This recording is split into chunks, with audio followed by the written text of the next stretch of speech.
leen di nuyu kenn ku nekk si sa tur ak sa sant xam ni moo leen taxawal pour di ko fi def yàlla nañ ko commencé si bismillahi rahmaani rahim génn si alhamdulilahi rabbil alamina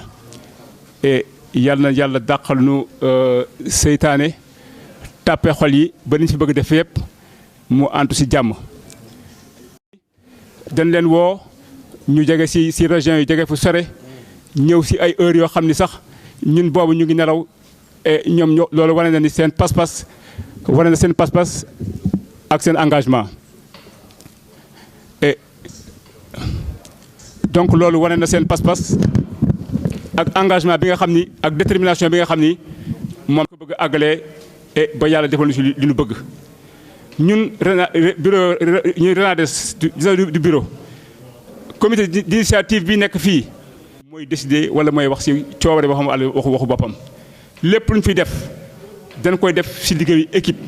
ñu toog mbooloo ñu toog réunion ñu discuter ñu waxtaan ba d'accord ne ñii la ñuy tëralee suñu programme bu ñu neexee ñun noonu la ñuy tëralee suñu programme aussi bu ñu ñëwee fii aussi noonu lañ koy appliquer parce que ñun ñëpp ñoo si bokk d'accord si waxtaan. kon daal li ma si bëgg wax mooy ñi fi nekk ñëpp ñu ngi leen di gërëm di leen sant si wuyu bi di leen gërëm si teewaay bi et di ñaan yàlla lépp lu ñu fiy def yàlla nekk njëriñ rek njëriñu élevage bi rek. parce que utal njëriñu élevage rek moo ñu fa déglu ñun ñëpp yàlla boole nu si li nga xam ni moo ñu jëmale kanam ñun ñëpp ba ëllëg lépp lu ñu séntu si RENADES ñu am lu gën a kawe suñu njort asalaamaaleykum wa rahmatullah wa barakaatu. jërëjëf président Djiby Wade dalal bi macha allah am na solo lool gan bu jógee fu sori def ay kilomètres bu ñëwee da nga ko war a dalal bi macha allah rafet na lool di comme ni ñu ko waxee rek di leen sant bu baax di leen gërëm ci loolu. toujours jëm ci programme bi rek xam nga ne RENADES bi mu tàmbalee dañ ne duñu bàyyi kenn ci élevage bi ak noo mënti toll ak sa bergerie nu mu mënti toll muy bu mag muy bu ndaw sa association nu mu mënti toll muy bu mag muy bu ndaw GIE nu mu mënti toll bu mag bu ndaw bu am këyit bu amul këyit dañ ne ñëpp la ñuy boole ñëpp la ñuy seeti dox jëm ca ñoom waxtaan ak ñoom wax la li ñu bëgg loolu nag la président Samy Diakhaté war a def résumé fu mu toll nii ñu jox ko kàddu gi. maa ngi nuyu mbooloo mi yëpp vraiment di leen wax ngeen dal ak jàmm ci réunion bi ñu oote tey jii tey nag dañ ma chargé comme mission vraiment ma def résumé activité wala démarche yi nga xamante ni moom la comité d'initiative yi def depuis bi ñu ko mettre sur pied ba léegi. damay wax pour commencer ci ginnaaw bi ñu constaté que ni bi ñu seetloo wala jàpp ni réseau national des éleveurs du Sénégal dafa war a taxaw dafa am benn comité d'initiative bu ñu mettroon sur pied. comité d'initiative bi ñu mettroon sur pied mu def benn réunion bi officielle bi njëkk a def réunion ci FIERA bi. Djiby Wade mais bi ñu compte def réunion yi foofu après comité d'initiative bi dafa ni yoon la et puis jaadu na pour que ñu def ay tournées parce que li ñuy def bëgguñu ci beddi kenn dañu war a dem waxtaan ak ñëpp wax leen suñu mbébét wax leen suñu yéene wax leen suñu xalaat loolu moo waraloon ñu def boobu démarche mais loolu ñu ngi ko commencé d'abord ci Dakar bi ñu jógee am na ay personnes ressources maanaam ay nit ñoo xamante ni ay doyens lañu ci élevage bi dem leen seeti woon ñoom ñëpp mais bi ñu ci jógee bi ñu commencé boobu tournée dañu ci jógee dem benn jëkk def benn sortie officielle Touba non du moins Mbour moom le prétexte moo doon bi ñu parrainé Ma Ibra Diagne dañ ne woon puisque association yi dañ fay dem vraiment normal la ñu profité ci contexte boobu jéem a regrouper ci premier temps associé les présidents d'association yi nekk foofu ci lañ tase woon le 6 mai hôtel Coco Beach waxtaan fa ak yenn président d'association yooyu ya fa nekkoon. ban sa jógee aussi dañu prétexté woon aussi vraiment foiru Tivaouane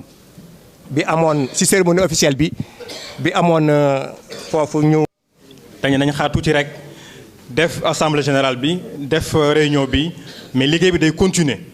jëm ci yenn gox yi nga xam ne yeggaguñ fa. demaguñ Ziguinchor demaguñu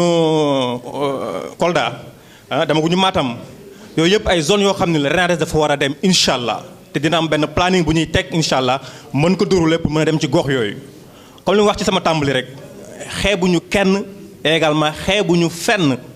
lépp luy gox ci Sénégal RENADES dina jël ay moyens def ko jëm ca loolu incha allah ba nga xam ni ñëpp dinañ gis seen bopp ci li ñuy def ci élevage lépp rek que élevage gën a mën a jëm kanam incha allah. boo woowee nit ñi nag di nga leen am loo leen tegal muy lan mënuñu wax association te waxuñu statut waxuñu règlement intérieur nan la ñuy doxalee mbir mi lépp dañ tegu ci yoon ñu xool ni ñu koy doxalee ci règlement intérieur statut ci organigramme.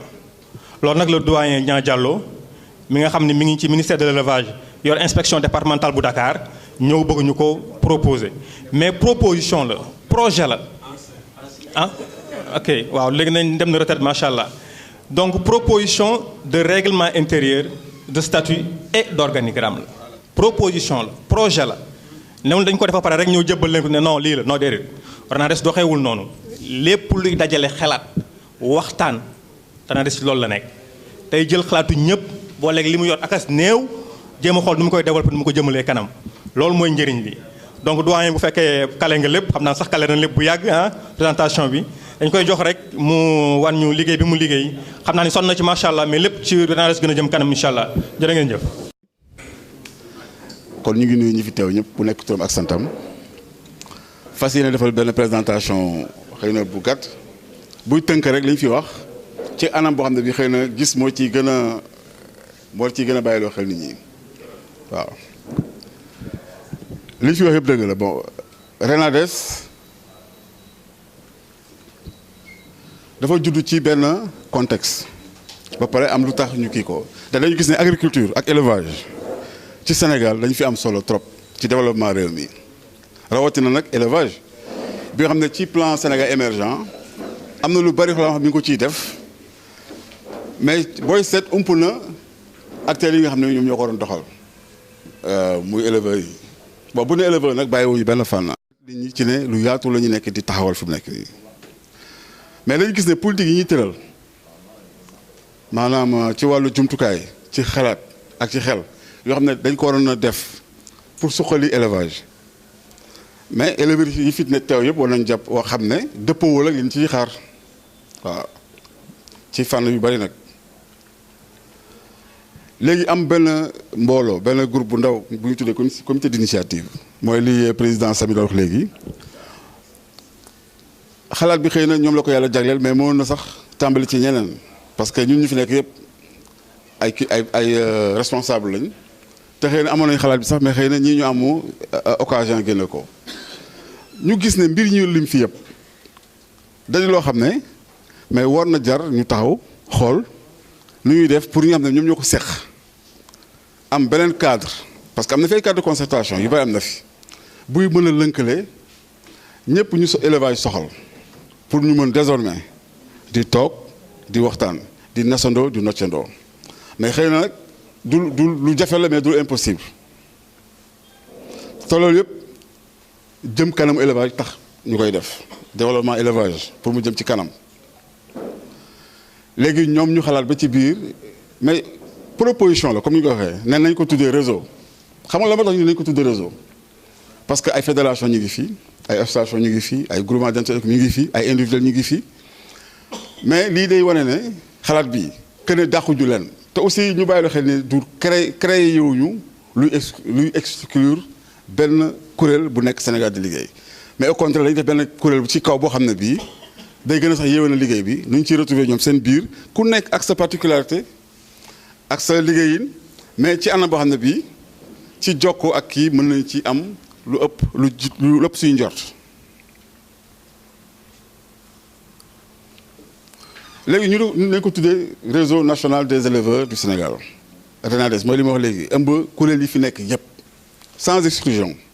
même benn nit bu yëngu ci élevage sax am nga place ci biir. léegi loolu la ci jublu mooy fexe ba li nga xam ne moo ñu manqué fi mu nekk nii parce que éleveur parce que même léegi am na loo xam ne misaal la ci salle bi bon mën naa lim ku mel ni président Arouna Thierno Kalidou Ba moom mooy président fédération des éleveurs indépendants et transformateurs laitiers du Sénégal muy anam bu muy liggéey bu am solo mais salle bi am na fi yëngu ci élevage ci leneen mais xamante wuñu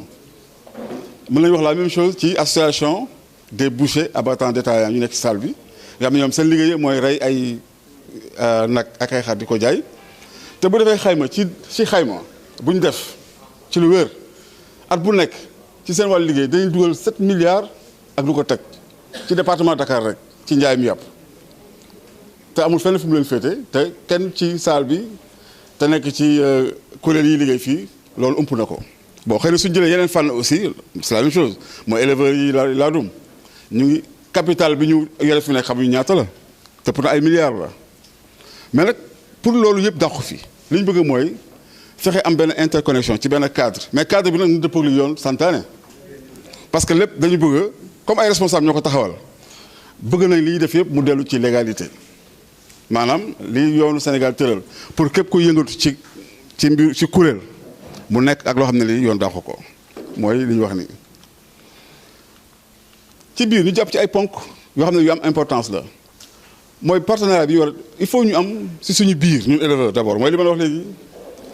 xamante parce que xamante mooy tax ñu mën a jokkoo ñu mën a weccante xalaat moo tax ñu ne léegi ñu développé benn partenariat diggante éleveurs yi seen bopp d'abord diggante éleveurs yi ak nguur gi parce que il faut nguur gi bañ a am kumpa ci li nga xam ne éleveurs yi ñu koy dund muy seen soxla wala muy seen bëgg-bëgg nguur gi toog fële di tëral yoo xam ne yi day tourner rek ñëw génne ay kayit ne léegi pour activité telle léegi ni lañ koy doxalee PUDC bi exemple lay jël bu fekkee ne ci collaboration partenariat entre état ak kii mais forage yi muy bënn yëpp mën nañu wax ne ci ëpp fa mu koy samp laaju ci xalaatu éleveur balaa mu koy def ñoom tëral nañ seen programme génne seen kayit dem samp ko te am na saa waxtaan ci am ak éleveurs yoo xam ne yi xëy na mën nañu ko capitaliser ci cadre réseau bi mu jur njëriñ bu ëpp liñ ciy séntu beneen mooy ñu participer ci programme yi ak kii mais éleveurs yi ba fi ñuy wax nii mais il faut ñu mën a dugal seen loxo ci élaboration programme politique ak programme réew mi yi doxal secteur bi am ñoo ko nekk léegi yow nga nekk ci mbir wax mi yaa ko war a doxal te loolu daf leen la ko sant te bu la koy sant la laaj yow d'abord la nga ci xalaat wala yow noo ko gisee day ñoo génn këy rek ne la mbir sàngam daal bon conseil des ministres décidé nañu bon jox nañu ko benn conseil technique Kalidou conseil technique la non ordre de chargé de mission de présidence xëy na mën na nekk sax atout pour suñu réseau bi ci yoo xam ne mën nañu ko jàllale ci moom peut-être. ci région de Diourbel la yaakaar naa Saloum ci Saloum la nekk Dramé Escale am na aussi Sidi Sadi aussi moom aussi mu ngi fi teewal fi waa Adam donc ñu def lu continuer suñu programme comme que jógee nañ ci organigramme bi ak ni ko doyen defee macha allah rafet na lool. donc bëggoon souligner rek ni expérience am bi mu am ci ministère de l'élevage moom la bëgg partager ak ñun moo tax mu defal ñu émission mu defal ñu présentation bi nga xam ni macha allah rafet na. léegi nag ku bëgg dugg ci RENADES nooy def ku bëgg bokk RENADES nooy def réseau national des éleveurs du Sénégal RENADES mode d'adhésion bi nooy def fooy jaaree loolu nag la doyen Soubeyru di ñu waxtaanal di ñu wax nan ngay def ba mën a bokk ci biir yooyu ñëpp xam naa yéen a ngi ci biir. képp ku fi teew xam naa ne yaa ngi ci RENADES mais nag daaj nañu leeral fooy jaar fan ngay jaar ba mën a dugg ci biir officiellement doyen yaa ngi kaddu bi. man maa ngi tudd Soubeyru Diakhaté bokk ci membre comité d'initiative bu réseau national des éleveurs du Sénégal voilà donc bëggoon leen expliquer tuuti ci mode d'adhésion yi képp koo xam ne bëgg nga bokk ci réseau national des éleveurs du Sénégal. ci ban anam ngay jaar pour mën ci bokk voilà donc mode d'adhésion yi déjà dafa nekk ñetti catégorie parce que dañ ko catégoriser parce que dafa am ñoo xam ne nii parce que réseau national des éleveurs du Sénégal dafa ëmb képp kuy sàmm ci biir Sénégal am ay antenne internationale comme ni ko mon frère Niang Diallo waxee tout à l'heure donc ñetti catégorie yooyu ñu teg dafa nekk mode d'adhésion boo xam ne pour association kese la association fédération am boo xam ne nii pour bergerie yi la ñi nga xam ne dañoo am seen bergerie bopp am boo xam ne nii pour nekk membre simple la parce que am na ay éleveurs yoo xam ne nii ay membre lañ nekk ay acteurs ci élevage bi mais bokkuñu benn association amuñu bergerie te bokkuñu ci aussi ci benn association nekk membre simple am na ñoo xam ne dañoo am seen bergerie te bokkuñu ci benn association parce que façon yooyu ñoo fi ëpp sax déjà ci Sénégal ñoo xam ne dañoo am seen bergerie di sàmm te bokkuñu ci benn association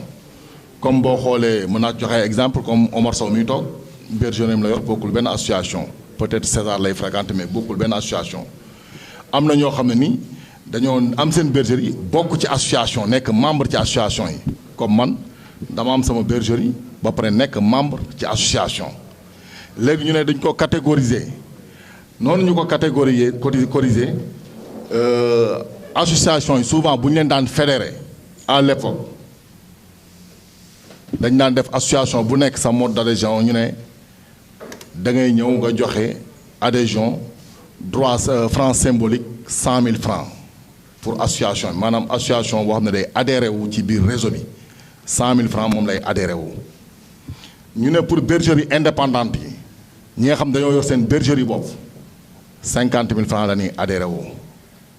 ñi nga xam ne ay membres simple lañ 10 000 francs la ñuy adhéré wu. parce que association bi wutul ci membres yi xaalis wutul ci association yi xaalis wutul ci bergerie yi xaalis parce que réseau bi social lay dundee parce que boo gisee ñu koy organiser nii dañoo bëgg a jàll ci point yu bëri point yi ñuy jàll maanaam dañ koy structurer organiser ko. danaan mënul dem ci foire yi nag parce que foire yi dañoo bëri waa Ginnaaw Raay ñu ngi foire waa Kër Massar ñu ngi foire des fois benn semaine bi sax des fois dañuy bokk sax jour. léegi pour réseau bi organiser loolu ay membres am ñi nga xam ne bokk nañ ci moom ñoom da leen defal calendrier képp koo xam ne toll nga ci foire sa mois bu jot rek déjà ñëpp koy xam te jour boobu sa bis lay doon doo ko bokk kenn parce que dañ koy organiser donc da nga fay nekk yow ak sa association bi dafay nekk ak ay membres am mais réseau bi mooy appuyer mooy pratiquement mooy financer mooy def lépp moo tax donc mbir boo ciy bokk il faut nga am carte d'identité boo xam ne nii lii mooy sa carte d'identité nationale ci réseau bi moo tax ñu def droit d'adhésion pour association yi 100 000 francs la. pour bergerie yi aussi tamit toujours bergerie yi nga xam ne nii am nañ kayit moo tax ñuy wax man je prends l'exemple par moi-même parce que bergerie parce que comme lii ñu yor nii dafa am njariñ élevage di jur ay milliards nit ñi di ci def lu ne donc yéen ñëpp je vous conseille na dem war a wuti kayit. su ngeen demee APIX 22 000 francs ngay fay rek ñu defal sa récépissé bergerie comme ça chaque année da ngay dem fay franc symbolique rek du dara ay 5 000 6 000 francs ngay fay pour année comme ça tout le temps sa bergerie nekk en règle donc bergerie yooyu moom la ñuy wax donc bergerie yooyu seen mode d'adhésion 50 000 francs la membres yi bépp éleveur boo xam ne nii moom même bu fekkee benn pison nga am sax nekk éleveur rek am nga droit bokk ci réseau bi 10 000 francs mooy sa adhésion 10 000 francs yooyu nga adhésion nga joxe comme franc symbolique bokk ci mbir mi tu as autant de droits avec Souberou tu as autant de droits avec Maïbra Diagne parce que association bi loolu déjà loolu la njëkkee ni ouverture mooy ubbeeku partage lépp lu ñu am mu néew mu bari ñoo koy bokk humilité xeebuñu ki am benn picc donc réseau bi noonu lay fonctionner réseau bi noonu la jaaxaanee social lay ni c'est-à-dire réseau bi ñëwul pour wut xaalis ci membres yi mais dafa ñëw pour indi xaalis ci membres yi koo xam ne musul am bergerie bu baax wala musul am gétt bu baax ñu toog organiser wu ba defal ko bergerie bu baax defal ko réseau bi noonu lay doxee. association yi nga xam ne ni c'est parce que bëri na ay association yoo xam ne ni c'est des associations légalement constituées qui détiennent d'un récépissé mais boo xoolee amuñu am maanaam mooy amuñu xol dunduñu amuñu xol c'est-à-dire mooy mënuñu def benn manifestation mënuñu def foire am nañu association nag am président trésorier secrétaire am récépissé mais mënuñu def foire mënuñu organiser tantôt sax amuñu ay produits yu extraordinaire donc ñoom ñoo njëkk a nekk sax suñuy première cible yooyu ñooñu dañuy organiser wu rapidement de organiser leen ay foire avec nos moyens toujours c'est le Renades qui finance parce que ñun laaju ñoom membres yi xaalis Renades mooy indi xaalis parce que réseau bi ni ñu ko organisé xam nañ nan la ñuy wutee xaalis parce que bi ñu commencé ba léegi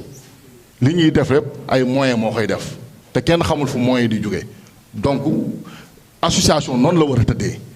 association du jëlee ci membres yi dafay indil membres yi mais bu fekkee association boo xam ne nii association rassemblé 400 personnes wala 500 personnes su ma foiree ba pare mënuma laa may benn saaku aliment nga ñëw nga financé 600 000 pour def foire bokk ci foire bi ñëw jox ma 100 000 francs adhésion wala 200 000 francs adhésion def fa 6 jours fay say surga fay ñëpp après booy dem benn saaku aliment mënuma la ko jox mënuma la jox prime déplacement sax mënuma la ko jox loolu du association loolu fonds de commerce la def donc ñun allo voilà donc réseau bi loolu da koy innové loolu réseau bi du doxee noonu réseau bi du jël membres yi def leen fonds de commerce mais contrairement day jël membres yi pour transformer leen indiwaat leen beneen détermination jox leen ay fonds yoo xam ne dañ koy mën a liggéeyee réseau bi noonu lay fonctionner moo tax pour ñu gën ko mën a structurer il faut képp koo xam ne da ngay bokk ci réseau bi dafay am ci buntu booy jaar pour mën ci bokk nga xam ne lépp lu ñu fiy séddale tu as autant de droits loolu mooy mode d'adhésion bi. maintenant pour programme bureau bi loolu je pense que naa bàyyi Omar après moom mu expliquer ci mais mode d'adhésion bi noonu la demee donc adhésion bi actuellement on a mis benn cellule sur place d'ici quelques jours dinañ def une grande assemblée générale pour monter bureau bi nga xam ne kii mooy légalement ki nga xam ne moom moo war a yore xaalis bi mooy administrateur des finances bi la mon frère tout à l'heure ñaa jàllu expliqué mais pour l'instant parce que déjà pour nga mën a bokk ci bureau bi il faut nga adhéré wu bureau bi ñuy monter nii nga xam ne c'est un comité de pilotage de 75 personnes sur toute l'étendue du territoire il faut nga adhéré wu nekk membre ba pare pour mën a bokk ci bureau bi donc noonu lañ ko organiser donc maintenant pour adhérer wu képp koo xam ne bëgg nga adhéré wu da ngay jël contact ak Maïbra Diagne moom am na benn cellule boo xam ne nii ci siège bi am nañ siège tout ça après moom dina ko communiquer peut-être ci WhatsApp wala moo xam nan la koy organiser pour communiquer donc ñi nga xam ne bëgg nañ adhéré wu bu fekkee da ngay adhéré wu sa bopp ñëwal ci Maïbra bu dee ci association bi ñëwal ci Maïbra bu dee bergerie ñëwal ci Maïbra actuellement moo loolu moom moo nekk di ko conditionné donc je pense que message bi leer na li des mode bon gars yi ñoom bëgguñu surtout élection mais mode de consensus pour mettre en bureau bi en place après peut-être Omar dina ci ñëw buy expliquer waaw.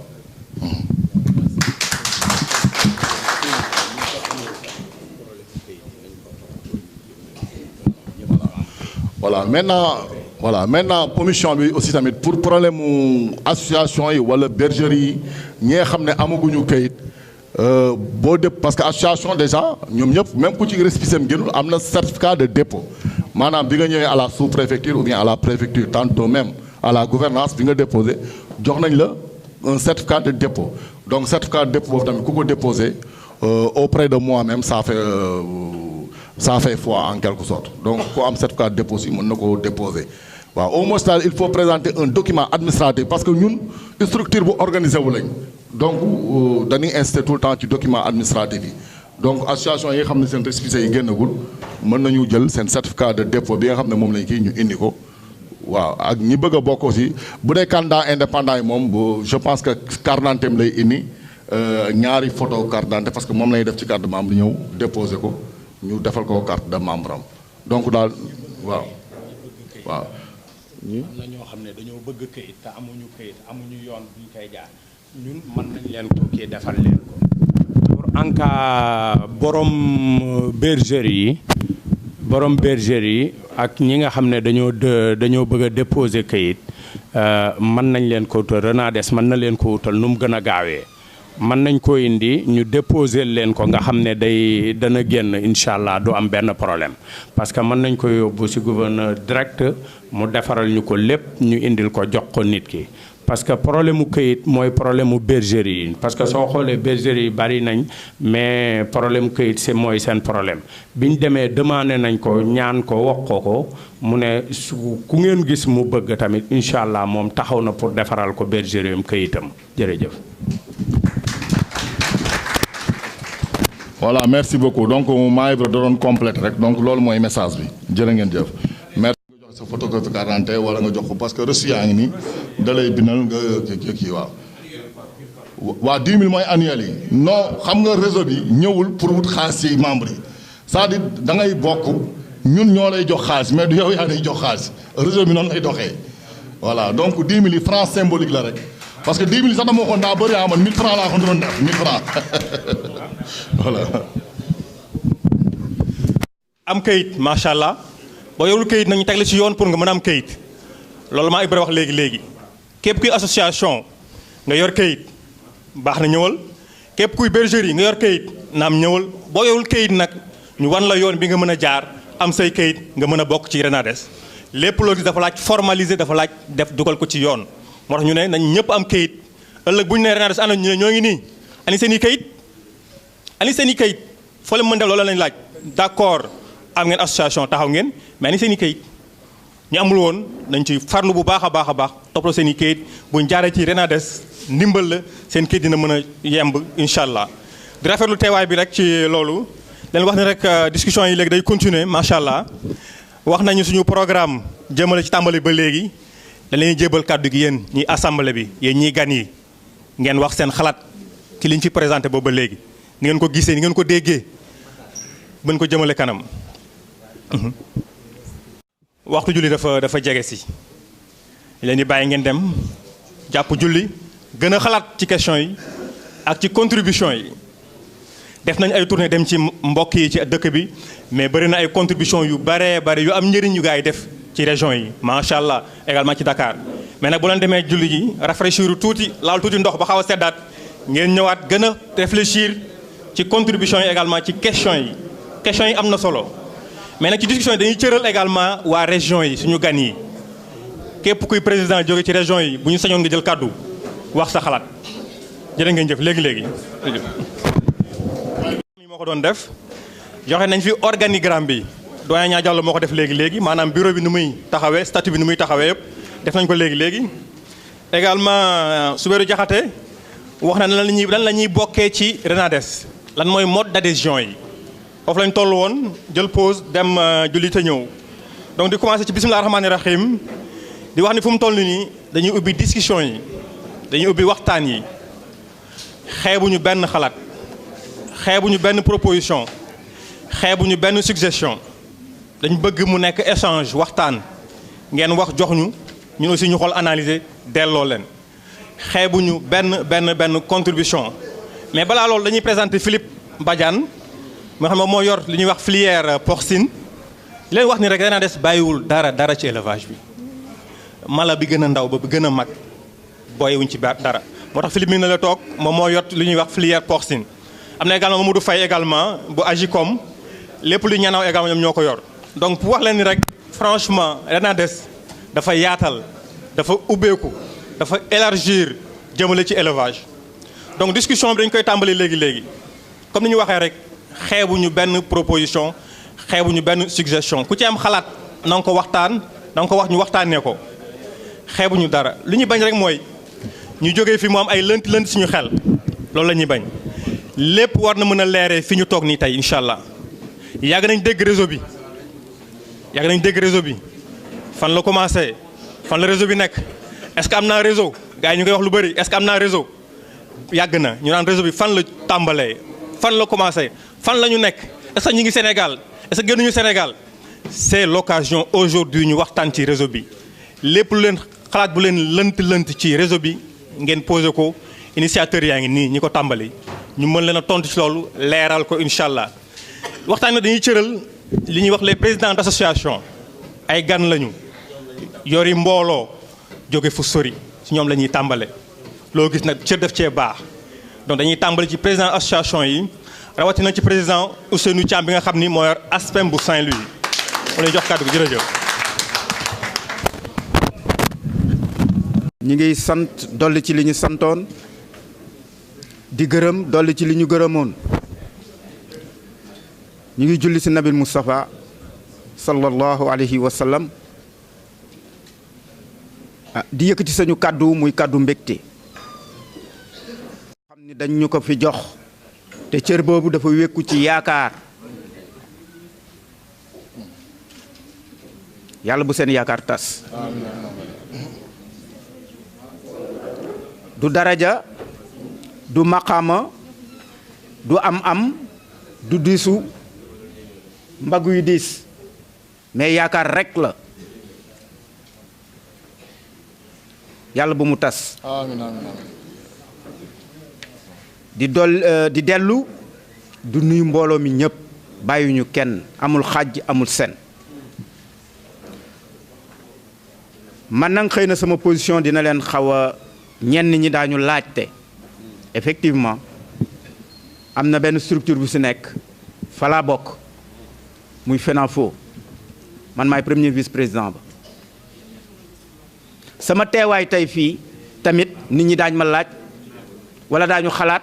lu tax ma teew fi am naa yaakaar ni mbooloo suñ la jiwee ngor buñ la gën a gore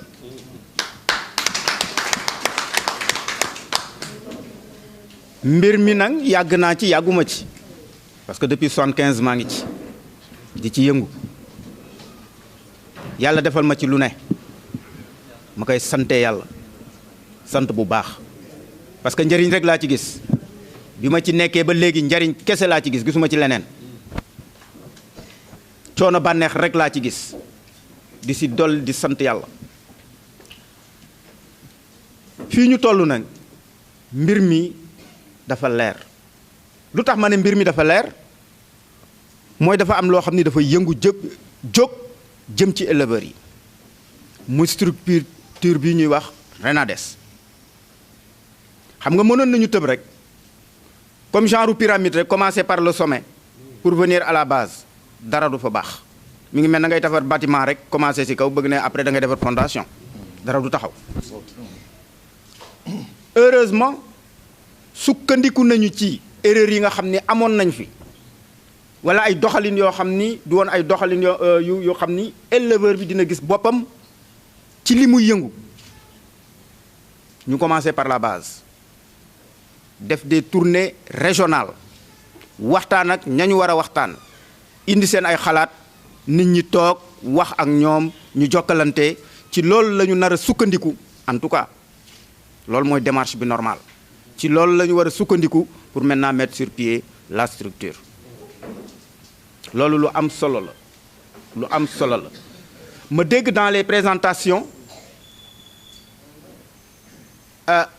Diallo wax na ko démarche yi ñu adopté mooy démarche participative et inclusive parce que tey jii koo boolewul sa mbir bul yaakaar dañ ci dugal loxoom soo demee nag à la base informer leen wax leen li ngeen bëgg lu ñu bëgg ñoom parce que li ngeen di taxawal dafay loo xam ni da ngeen bëgg éleveurs yi gis ci seen bopp ah mag du fecc yàlla naa de sekk defe naa ni leket bu deful dara du nax bëy de dëgg la wala déet donc am na mbir yoo xam ne taxawaay yoo xam ne suñ ko taxawee ah ñi ngi wax demaguñu assemblée générale firnde la nit ñaa ngi commencé di adhérer kon ñooñu gis nañu seen bopp ci biir xaat te dara sotteegul lu am solo la lu am solo la man nag ciment laa benn yoon laay tooy du ma wàcc du lekk xëy na sax wax ji dana bare ci seen kanam parce que jàngalekat la loolu tax moo tax may wax mais li ëpp ci samay mbir tekk laay def waaw parce que jëf moo ëpp solo wax ju bare ji rek moo ñu tardel donc yooyu dafay ay mbir yoo xam ni nañ ciy teg suñu tànk nit ki loo gisul sa bopp doo ca yàgg dëgg nag fu mu ñu fekk en tout cas man personnellement yàllaa ko moom kenn moomu ko dinaa ko wax ak noo toll ak nu sa dayo toll parce que esprit libre là duma un libertin il y a une différence entre un libertin ak un esprit libre donc loolu lu am solo la bu loolu weesoo gis naa fi aussi ay proposition de projet comment dirais-je Diallo def na une proposition sur l'organigramme du bureau dama ni loolu man sama jàngat lim ma may mooy dañuy dem vers une assemblée générale et que bëgg ngeen unanimité amul fenn kooku moom même yonent amul woon unanimité autour de lui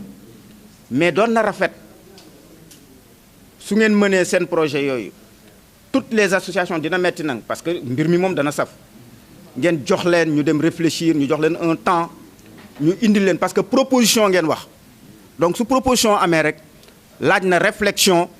suñu leen indilee yéen maintenant ngeen synthétiser pour wan ni lii mbooloo mi yéen a ko tënk lii ngeen ñu sant mu yomb ci liggéey bi. ma indi benn leeral ci affaire USB bi Diallo doon wax mais nous à Saint-Louis on a réglé ce problème man ci comité départemental balaa bokk ñun ñooy toog techniciens yi du ñu imposer quoi que ce soit ñoo amee suñu caisse à la CNCAS di ko gérer heure bu éleveurs yi amee problème ñuy sentir ni ñi ngi dem ay période de soudure maanaam période bii ñu jëm ñooy décaisser suñu xaalis jënd ñëw actuellement nii ña ngay jaay ripaas 5200 le sac donc loolu dafay liggéey boo xam ni mais nag il faut mu am rapport de force entre structure bi ak ñi nga xam ne ñooy décider su rapport de force amul dañu jaar sa kaw toujours li am solo tamit mooy li ma fi dégg ci biir yenn présentation yi mooy lépp solidarité moo ko lal solidarité moo ko lal maanaam dimbalante suñu biir parce que loolu lu am solo la am na ñoo xam ni ay xale lañu ñu ngi dooru dugg si soxla ñu ndimbal am na ñoo xam ne mag lañu ñu ngi jëm vers la touche ñooñu aussi am na ay mbir yoo xam ne attanatuñu ko mais xol baa ngi fi xel maa ngi fi mooy seen comité de sage boobu ñooñu am nañu place dans la structure pour éviter les conflits waaw fi may jeexale nag mooy nañ def attention soxna yi buñ leen fàtte même bureau yi ngeen di defat soxna yi parce que ñi nekk suñu kanam nos interlocuteurs ñoo soxla loolu muy à l'interne comme à l'externe au plan national comme au plan international dañu soxla jigéen ci biir mbootaay yi donc ñooñu aussi dañ leen sóoraale ci mbir mi parce que am nañ ci xorom lañu waaw di dellu di leen sant di dellu di leen gërëm ci cër biñ ma jox bëggoon naa nag toog xéewal yi ñu fiy joxe ma bokk ci mais sama wàll dama koy bàyyeeku sow parce que fi ma nekk nii dama nekk dans une commission boo xam ni demain damay dem Dagana te il faut que je rentre très tôt takk samay bagages pour mën a yebbeeku man nag bi may ñëw dama ànd ak aussi un président boo xam ni sama ginnaaw la toppoon muy Bassirou Sarr mu jóge Gandiol ma bëgg aussi ñu bañ ko fàtte moom tamit xam naa ni xëy na dana des mais man damay yeeweeku ci kanam et di leen gërëm nag yéen ñëpp di wax ni rek lii ngeen jàpp noonu la man de personnellement li ma wax laay lu ma wax moom laay def du ma ci dellu ginnaaw nag yàlla rek a ma ciy delloo ginnaaw parce que lii yëpp yàlla kese ka lal yàlla lu mu lal nag dëgg la wasalaam.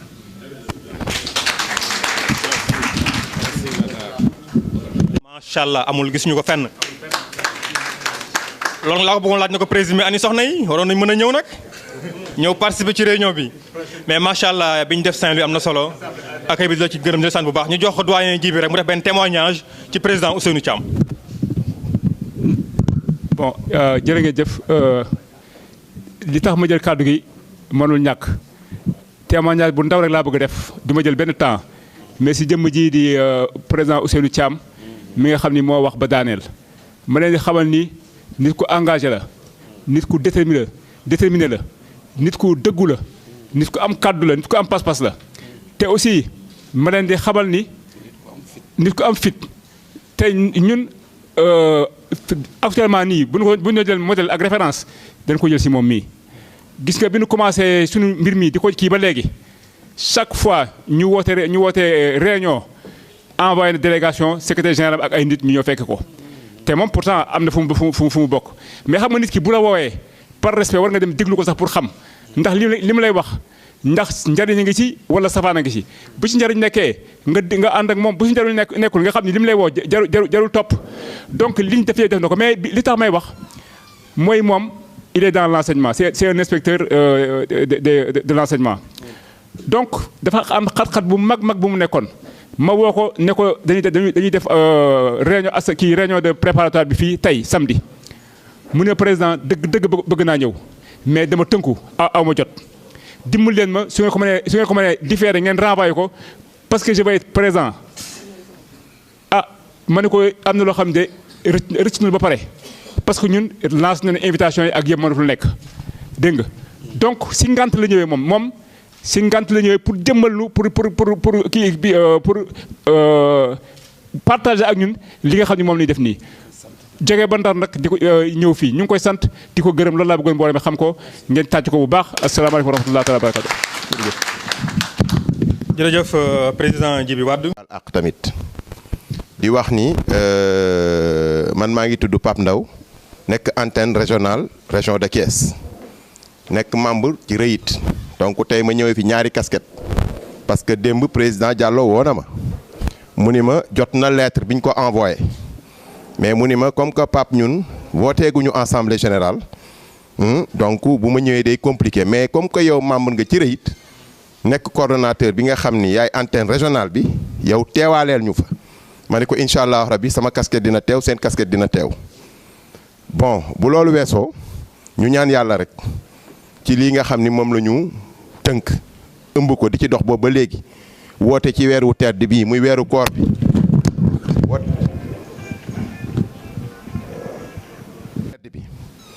di ñaan lépp li nga xam ne moo fiy gàtt-gàkk nga xam ne oto mbalit mi taxaw na ba weer wi teroo ndax lépp li nga xam ni lu ñaaw la ak lu bon ak li ñuy musal ñu jël ko yëpp sotti ci biir te comme que oto mbalit bi demagul parce que bu fi ñëwee 30 jours la fiy def wala 29 jours ñu ñaan yàlla lii nga xam ni moom la ñuy mbëbët lépp lu ci gàkku ak lu ciy bon ak lu ciy joxu ci seytaane yëpp ñu buux ko yëpp sànni ko ci oto mbalit buy dem yóbbaale ko lépp lu ciy xéewal nag di boole di teraanga ñu bokk ko ñun ñëpp ci daraja yonent bi sallallahu alayhi wasallam bon beneen affaire bi may ñëw moom mooy Sibiru waaw missile yi moom yow moom yaa parce que sa affaire boobu nga takk moom mel na ni yow yaa ngi protéger sa bopp te protéger wuñu bon mon frère Sibiru sànq dafa am loo wax man ci côté boobu laay ñëw parce que tey dañu wax ubbi benn débat te bu ñu naree ànd tamit il fallait que li ñuy wax ñu koy waxante ci suñu biir parce que ñi fi nekk ñëpp nee naa des la ñu bokk donc lu nit àndul il faut mu taxaw wax ko xool la gën a rafet ñu teg ko àndandoo ci parce que ñun dañu nekk ay antenne région de Thiès ñoo am contact ak population bi comme que ñoo am contact ak population bi ci wàllu adhésion yi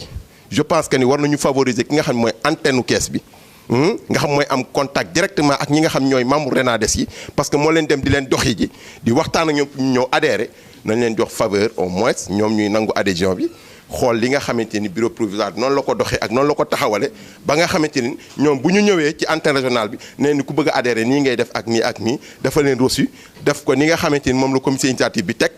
ba ñu war ñi ko war a jot ko mais au moins nañu jël faveur boobu ñu jox ko antenne yi sentir na ñoom kat ñu ngi leen di responsabilité li nga xam ne moom lañ leen war a responsabiliser mais nag quand ñu nekk foofu di am contact directement ak population bi bu wàllu adhésion bi jotee ñu jéggi leen ñëw ba Dakar man Pape Ndaw du ma dox ci loolu il fallait que ça soit clair bon beneen affaire bi ci topp moom mooy lii nga xamante ni moom la ñu ëmb nii di ko doxal di ko def nga xam ni nee naa toujours moo ko ne fulla ak fayda ak jom ak bëgg li ngay def mënta weesu li ñuy def je pense que waxoon naa ko Ndar ay nit yu yeewu 3 heures du matin 2 heures du matin taal seen oto def ci essence daje ci benn gox bàyyi seen njaboot ak seen lépp di def ay kilomètres nit ñi kaay leen ñu waxtaan ci élevage bi naka lañ koy doxale mais ñooñu boo àndul ak ñoom accueillir leen teeru leen ter leen lan ngay def leneen doo def leneen fulla ak fayda mënta weesu loolu parce que ñi fi nekk ñëpp ay kilifa lañu seen i biir yi kër la ñu dajale mooy bëgg-bëgg bi te gis naa ni bëgg-bëgg bi réseau bi lii mu teg wax dëgg yàlla man en tant que Pape Ndaw ci li ma gis man parce que man ko xam ay ñàkk fayda man taluma ko li ma gis man mooy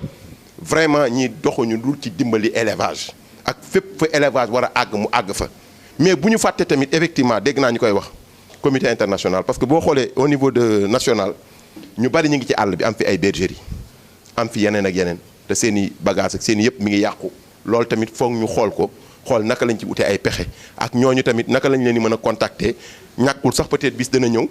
réseau bi defe naa dina fi jóge dem Italie France partout pour rencontrer sénégalais ya fa nekk waxtaan ak ñoom pour ñëw dugal seen loxo ci réseau bi donc li ci nekk moom mooy du ma gàttal parce que fa ñu jëm dafa sori mais li ma doon suggérer rek moom mooy li ñu fi wax sànq xam ni wàllu adhésion yi c'est normal parce que nag kuréel nag moom buy tegu foog ñun ñu adhéré adhésion boobu nag faaw ñu waxtaane ko peut-être li may regretter rek d'une part lenn la moom mooy peut-être lii bi ñu koy waxtaane bu ñu woowoon ñun réseau bi chef d'antenne yi nañu yéen li ñuy nii yéen la concerné ñu toog waxtaan ci boobaa nañ ci indi suñu xalaat pour prochaine fois so tamit ñu bañ ko yëgee ci réunion c'est important ah merci beaucoup. soxla proposition question ak suggestion moom lañ soxla. question yi nga posé am nañ ci réponse doyen Omar dina la répondre incha allah ci côté boobu ndax waxtaan nañ ci au bureau ba trouver benn solution ci maanaam nu ñuy jëlee adhésion yi ci gox-goxaat yi loolu doyen dina ci ñëw incha allah. léegi ñu jëm ci doyen président Amadou Sall moom mi ngi jógee ba Ngéwul moom tamit ngumba Ngéwul man je l'appelle l'homme des projets parce que bi ñu demee Saint-Louis wax na fa lu am solo ci ay projet wax macha allah te moom liggéey na ci ñu jox ko kàddu gi mu baaxal ñu ci projet yooyu jërëjëf. di leen gërëm ci dalal bi vraiment dépaysé wuñu bi ñëwee dalal ngeen ñu tatagal ñu vraiment on est à l'aise maa ngi leen ci gërëm di leen sant. Donc suite à ma prise de parole logique bi ma defoon Saint-Louis je ne vais pas y revenir ak exposé bi mu dégg fii tey dafa amaat ay interrogations yoo xam ne danaa ko poser. Donc on a parlé tout de suite de problème d'adhésion ba fixer cotisation yi alors ça commence à être sérieux te li ma seetlu mooy boo demee bay commencer léegi di capter ay cotisation war nga mën a nekk dans une certaine légalité donc je veux dire côté juridique bi aspect juridique bi dégguma ñu évoqué ko fii est-ce que c'est évident que ni yéen bu ngeen kii wéree seen agrément wala seen récépissé da ngeen koy daal di am loolu bëggoon naa ngeen leeruñu ci parce que léegi ñu ngi wax problème mu xaalis may laaj encore réseau bi par rapport ak organigramme bi ñu fi wax yéen fan ngeen xalaatee jëlee xaalis parce que nee ngeen ni du ngeen à part adhésion bi du ngeen ñu cotiser loo comme ni ñu koy defee ci yenn association yi ma bëgg naa xam yéen kon yéen seen kii fan ngeen ko war a mën a jëlee. beneen bi ma bëgg nga xam ni comme dañu ne RENADES c'est au niveau national ma bëggoon ngeen di def yenn saa yi captage d'économie qu'est-ce que cela veut dire. mooy par exemple boo xoolee ici au niveau du Sénégal un peu partout maintenant on a créé des universités yooyu nga ñu créé sooy xool li ñuy soxla ci ay wàllu ndawal ak yooyu dafay bare ba benn association bu ndaw rek du ko mën a gérer. li ngeen a war a gaaw tëb compétir ak gars yi capter ressources yooyu su ko defee dana jëriñ association maire ba fa nekk mais yéen it aussi di ngeen ci am pourcentage wax naa ko Ndar problème écoulement dafay posé wu. dañuy dem ba marché bi day dem ba am benn saturation boo xam ne ganaar sax léegi boo ko yaree pour nga écouler ko problème la yéen bu ngeen taxawee ci côté boobu nga xam ne par exemple lu mel ne université li muy soxla ci kii sax xanaa peut-être da ngeen obligé di lëkkale jël la nekk Ndar la nekk Louga wala la nekk fii au niveau de Dakar ñëw di ko centraliser waa pour genre ni ñu ko comme péréquation li nekk rôle de stabilisation boobu ñu ngi koy xaar ci yéen. éleveurs yi parce que yi ñuy activités yi ñuy def nag war nañ ci di gis seen bopp waaye di def à chaque fois bu dara desi lu du problème écoulement ngay muy posé wu wala li nga ciy daj ci ay problème vraiment bëgg nañu ngeen taxawul ñu ci loolu. alors am na lu am solo bi ngeen di wax maam Ibra man je pense que ni maam Ibra bu ngeen ko kiiwee da ngeen ciy toftal numéro de téléphone bi moo gën a gaaw su fekkee ni dañoo bëgg suñu cotisation mais maam Ibra rek dafa gàtt. bëgg naa daal bu fi jógee ñu jox numéro de téléphone su ko defee bu fekkee ni am na ñoo xam ne dañu daal di bëgg adhérer ñu commencé ci. li may mujjee mooy yëf yi dañu ne RENADES niveau national la may fàttali toujours di suñu bëggee mu gën a dox nañ ko def un maillage national au niveau de représentativité. parce que boo bëggee jël li nekk ci Dakar li fi nekk ci éleveur triplé na quadruplé wala quintuplé na soo ko seetee ñi nga xam ne ñoo nekk ci dëkk dëkkaan yi te da ngeen wax lu am solo loo xam ne dama ko jàpp ñi nga xam ne dañoo soog a commencé nekk ay association nu ndaw ci yéen ñi la ñu départ pour ngeen suqali leen wax ngeen ko fii ci seen organigramme donc loolu na ngeen ci bàyyi xel bu baax du ma guddal man it xam naa comme ni suma doyen bi wax rek buy dem bu ma fi bàyyi ñun waa zone nord donc j'ai parlé au nom de la région de Louga amu fi représentativité tey maa fi taxaw représenter région de Louga pour mu bañ a nul loolu na ko ñëpp dégg maa ngi leen di gërëm di leen sant wasalaam ana MC merci MC. jërëjëf kàddu gi Philippe jërëjëf. salaamaaleykum maa ngi leen nuyu te di leen baalu ci retard bi ma am tout à l'heure parce que dama nar a voyager sur Diourbel j'ai eu l'information un peu tardive mais dama leen di féliciter pour initiative bi. Parce que ça a été quelque chose, ça a été un vœu de Niang Diallo avant Mouy Djel sa retraite. Et je pense que c'est une idée qu'on a beaucoup partagée. man nag pour ñu xamul je suis secrétaire général national bu filière port mooy maanaam ñëpp ñuy yar mbaam xuux ci au niveau national. donc ñun dañ nekk ci benn phase parce que boo leen xoolee au niveau du Sénégal mbaam yi joxuñu ko woon cër te aujourd'hui ñun mun nañ ne on est le seul bétail bi nga xam ne mun nañ ko exporter sur le plan international parce que aujourd'hui ñu ngi travailler ci loolu. donc je pense que c'est important aujourd'hui tey ñu bàyyi xel ci filière porcine bi importance bu mu am. parce que fu mu toll nii ñu ngi nekk en structuration nationale te je pense que voyage bu ñu am aussi la semaine prochaine c'est de mettre des comités d'initiative dans tous les diocèses mooy dans toutes les régions du Sénégal pour passer à l'interprofession. donc pour cela aujourd'hui je peux dire que nous sommes à peu près voire 10 000 membres qui sont dans la structuration donc loolu c'est une organisation qu'il faut prendre au sérieux et aussi may ñaan l'information que je veux passer mooy waa Renades. Je vois que tout à l'heure, j'ai vu cette banderole et j'ai vu que la représentativité n'est pas assez complète. Donc, la prochaine fois, nous avons aussi le port pour que nous sachions aujourd'hui tous les acteurs. Je pense qu'aujourd'hui, on veut se battre pour que l'élevage marche. Et pour que l'élevage marche, il faut que toutes les entités qui sont dans l'élevage se développent. Moi, je vais vous une idée aussi. Moi, j'ai toujours dit ça, même si au niveau de notre association, je l'ai dit, hein, moi, je suis allergique aux cotisations. Lu tax ma ne je suis allergique aux cotisations je pense que ñun ñëpp am nañ ay xel am nañ ay xalaat yi nga xam ne mën nañ def ay montage financier te bu ñu ñëwee ne adhésion nit ku nekk da nga war a adhésion pour une activité mais aujourd'hui si on est une structure bu war na mën a xalaat comment faire des prélèvements sur chaque produit au Sénégal dans le bétail et vendu. Ces prélèvements permettront au Renades ou bien au fonds d'avoir un fonds de roulement bi nga xam ne ça nous permet de gagner de l'argent parce que ñun lu ñuy def nit day bokk ci benn réseau jaay jël dugal poche am mais lan lay jox à la structure bi nga xam ne moo koy représenter pour que structure boobu mën a dox. donc je pense que ñoom comme junj nañ leen ci question boobu ce serait intéressant ñu wax ñu xool nan la ñu mën a am ay xalaat yi nga xam ne mun nañ tey def ay montage financier ba nga xam ne mun nañ am ay fonds yi nga xam ne ñun en tant que acteur ñoo koy liggéey parce que le problème de l'élevage au Sénégal c'est que ñun on est comme waa Burkina Faso lu ñuy wax ñoom nee nañ lu tax Sénégal mënul dox parce que Sénégal dañ nekk ay gros bébé mooy suñu état dafay jël tout le temps ay biberon du ñuy jox ñuy namp. Ñoom au niveau du Burkina quand on les subventionne dañ leen subventionné pour une étape de 5 ans après 5 ans yi dañ leen bàyyi ñu demal seen bopp mais ñun boo seetee depuis les indépendances ba léegi éleveur lu mu soxla day laajte état soxla dund animal mu laajte état alors que éleveurs ils sont les plus riches au Sénégal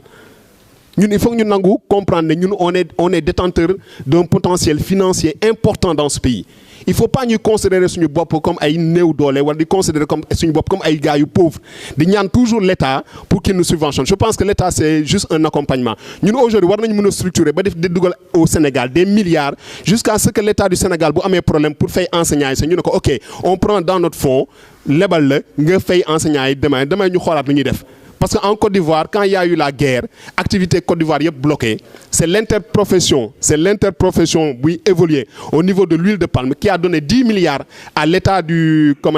la Côte d'Ivoire pour lui dire achète des armes et protège nos investissements. D'autres interprofessions aussi, continuer à faire les impôts, continuer à faire les emplois pour que nous continuions sur activité de d'or. Je pense que c'est ça le rôle d'une organisation et je félicite cette initiative. Moi, je suis venu prendre des informations. Je suis venu prendre des informations que je vais soumettre. Parce que le plus c'est affaire organisation, je vais me rendre compte au bureau national. C'est cette information que j'ai eue. Et je pense que quand je vais leur partager, je vais leur donner toutes les informations que j'ai prises. Et ce sera un honneur aussi pour nous, aussi le bureau national, de pouvoir communiquer pour vous, pour voir aussi nous nous apporter, nous contribuer au développement de ces réseaux. Merci. Toutes les filières sont là. Filière ovine muy xar yi filière bovine muy nag ñi filière caprine muy chèvre yi ñu ngi fi fas yi ñu ngi fi également ak mbaam yi janaaw yi aussi ñu ngi fi volaille bi bàyyiwuñu dara ci benn filière. Toutes les filières également sont bien représentées son président mu ngi may soufflé filière équine moom laa wax mooy lépp lu jëm ci mbaam ak fas ñu aussi bàyyiwuñu leen donc lépp lu filière macha allah ci liñ jëm ci waxtaan ak ñoom sonte ñoom xalaat.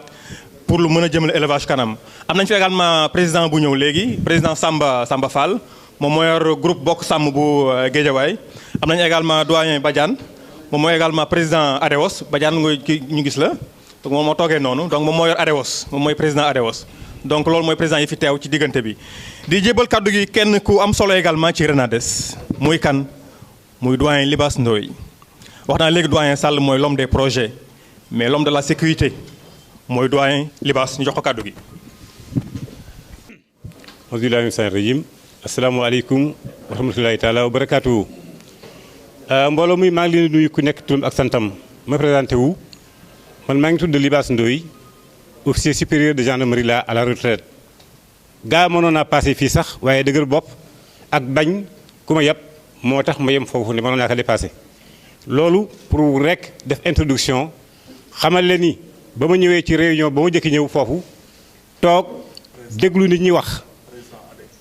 waaw maay président ADEC association pour le développement de l'élevage à Cambérène bi ma ñëwee toog dégg ni ñuy wax ma jàngat seen wax xool ni ñu comporté woo ma xam ne ñii ay personnes lañu pétries de qualité morale humaine et puis am yar surtout am na ci koo xam ne ki boo waxee ni sama papa li sama papa laa li ñu wax vraiment ñu tekk ci yoon mu am cohérence boo xam ne bii fa la daanoo aussitôt ma ne man daal j'adhère ñii dal nañu sama xel boo ba tey nag lu ngay yëngutu rek maa ngi ci biir. bon sama intervention tey dama bëgg rek nit ñi xam ni organisation bu mel nii mënul tëb lépp marcher comme sur des roulettes ce n'est pas possible lu bees la mus fi am. non il faut avoir la tête dans les étoiles mais il faut avoir les pieds sur terre dañu réaliste dañuy def wax loo xam ne lii lu mën a nekk la boo fa waxee loo xam ne lii ëllëg si biir lu wuuteeg loolu dina am nit ñi daal di mën di waxoo fi woon lii ndax duñu am patience pour xaar loolu di ñëw te mi ngi ci kanam moo tax ma bëgg ñu leeral ko. donc premier obstacle bi ñu def mooy obstacle organisation boo xam ne bii dañ ko war a franchir inspecteur Nia Diallo def na fii sànq benn exposé mu am ñaari mbir yoo xam ne dañu ko ràññaatle benn bi mooy composition du bureau leer na mais diis na leer na parce que li ci war a nekk lépp ci xalaat mi ngi ci diis na parce que commission yi surtout yëpp duñu tëb rek fonctionner diis na parce que nit ñi ci bokk ñëpp bokk ñu dëkk ci benn localité dañu tas à travers tout le Sénégal léegi leen de temps en temps lay nekk du commission bépp boo xam ne am na au niveau du bureau war na am benn pendant au niveau des localités bu ko defee ñooy liggéey ba ñuy liggéey ñu sotti ko indi ki fii ñoo ngi daal di am su boobaa benn liggéey de centralisation ci noonu lay mën a demee donc affaire bi il faut mu am lu mel noonu nga xam ne ñee dañuy liggéey fële après mu yéeg bi ngi des moom mooy maillage du territoire national def na fi benn organigramme bokk la composition du bureau organigramme bi à mon avis mën na gën a simple gis nga bu fekkente ne am nga lu taxaw loo xam ne mën nga ci sukkandiku pour liggéey bu mu ci ayib c'est pas la peine ngay dem di créer benn affaire parallèlement boo xam ne bii amaana résultat ba nga bëgg doo ko ci am na lu fi am mooy le maillage du territoire national réussi par la gendarmerie nationale ma yaakaar ni il faut calquer le maillage du RENADES sur le maillage de la gendarmerie moom ay cellules correspondant aux brigades de gendarmerie brigades yooyu mu am benn cellule intermédiaire au niveau des compagnies yooyu lëkkaloo dajaloo au niveau des légions yi dajaloo mu nekk am une unité centrale boo xam ne mooy coordonner lépp su boobaa liggéey bépp day yomb parce que liggéey bi li koy yombal en ce moment là mooy lépp lu xew à la base day yéeg ba ca kaw bu ko defee ñëpp am même niveau d'information loolu lu am solo la. ma bëggoon Nia Diallo vraiment bu ñu mënoon rapproché de la gendarmerie ñu reprendre les cellules de base ñu localité yëpp localité boo xam ne bii am na brigade boo fu mu am benn nekk localité de base mooy gën a yomb ñooñu la ñu liggéey lépp day yéeg ba ci kaw. loolu moom may indi ci ñu indi différence entre li ministère de l'élevage di def en général mooy recensement ak identification recensement bi ce n'est jamais vraiment fiable parce que bu ñu joxee chiffre itam est-ce que chiffre boobu c'est conforme à la réalité il y a rien qui le prouve dañ koy wax noonu déclaré ko les gens daa leen di gëm sur leur bonne foi mais bu amee ay mesures d'accompagnement ay mesures concrètes yoo xam ne dañ koy teg su boobaa chiffre bi ñu jox c'est le chiffre exact ndax dañ koy compter ma bëggoon en ce moment là dugal projet boo xam ne bii dégg naa am na fi ay cellules yoo xam ne dañu leen monter pour la lutte contre le vol de bétail ma bëggoon ñooñu bu ko yàlla dogalee ñu toog waxtaan parce que am naa ci xalaat première étape mooy identification du bétail première étape ñu xam ni bu ñu gisee benn jur quelque part dans les 10 minutes qui suivent ñu xam ne jur gi diw moo ko moom et c'est possible comment dañuy jël Sénégal répartir que en 5 zones zone ouest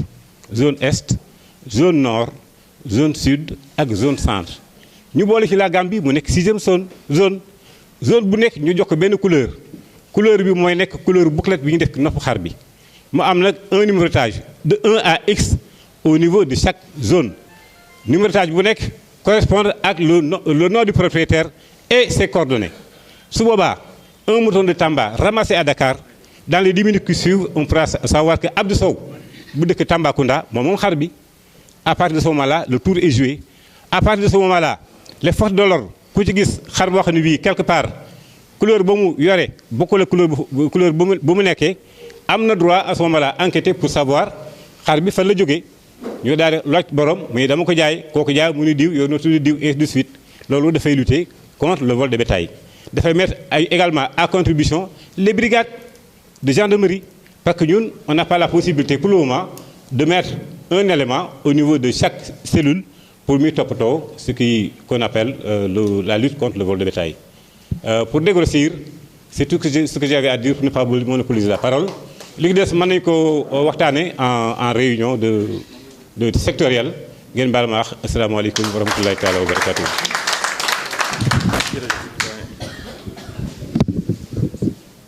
Comme li ma waxoon rek c'est l'homme de la sécurité. moom c'est un ex-commandant de la gendarmerie donc lépp lu mu wax rek il faut gendarmerie ñëw li ñuy wax rek police du bàyyi dóor mooy loolu donc lépp lu mu wax daal il faut gendarmerie dugg ci biir mais wax dëgg yàlla idée yi rafet na lool wax dëgg yàlla et ni ma ko waxee c'est l'homme de la sécurité bu ñu bëggee sécurité il faut ñu jokkoo ak moom incha allah mais nag dañuy wax ci affaire sécurité moo tax ñu war a dugal ku ñuy wax Ma Asta Diack moom mooy association nationale de lutte contre le vol du bétail. doyen wax na un peu ci vol du bétail duñ jéggi sujet boobu dañ ko woo mu ñëw ñu jox ko kàddu gi Ma Asta Diack.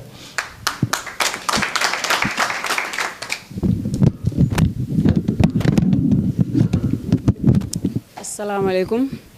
maa ngi nuyu ñëpp ñu fi teew di nuyu waa RENADES ñoom ñi seen initiative bi maa ngi leen ciy félicité bu baax ci lii ñu def kontaan lool ci invitation bi ñu defal. xam naa bu may développé dinaa xaw a demee côté laay wax wala duma xaw a génn tuuti bain bi parce que ñu ngi doog a jot information lii ay 11h la ma sama président woo wax ma ne mën naa ko représenté fii moom tamit information bi moo ko jotee par l'intermédiaire Ousmane Sow bi dëkk Porokhane moo ko wax ne ko mu ngi ñëw fii pour daje bi assemblée générale bi boo xam ne mooy regrouper éleveurs yi ci kii projet bii ñu bëgg a mettre en place donc ma présenté wu man Mame Asta Diack laa tudd membre laa ci association nationale de lutte contre le vol de bétail dinaa wax tuuti sama association pour ñu xam ma association bi mu ngi évoluer ci Sénégal yépp ñu ngi fay teg ay comité de veille ñu ngi ci 8 régions recouvrir 1885 villages ci 45 communes yoo xamante ne ay comité de veille la ñu veille ak alerte la ñuy def ñoo ngi liggéey ak police ak gendarmerie parce que amuñu capacité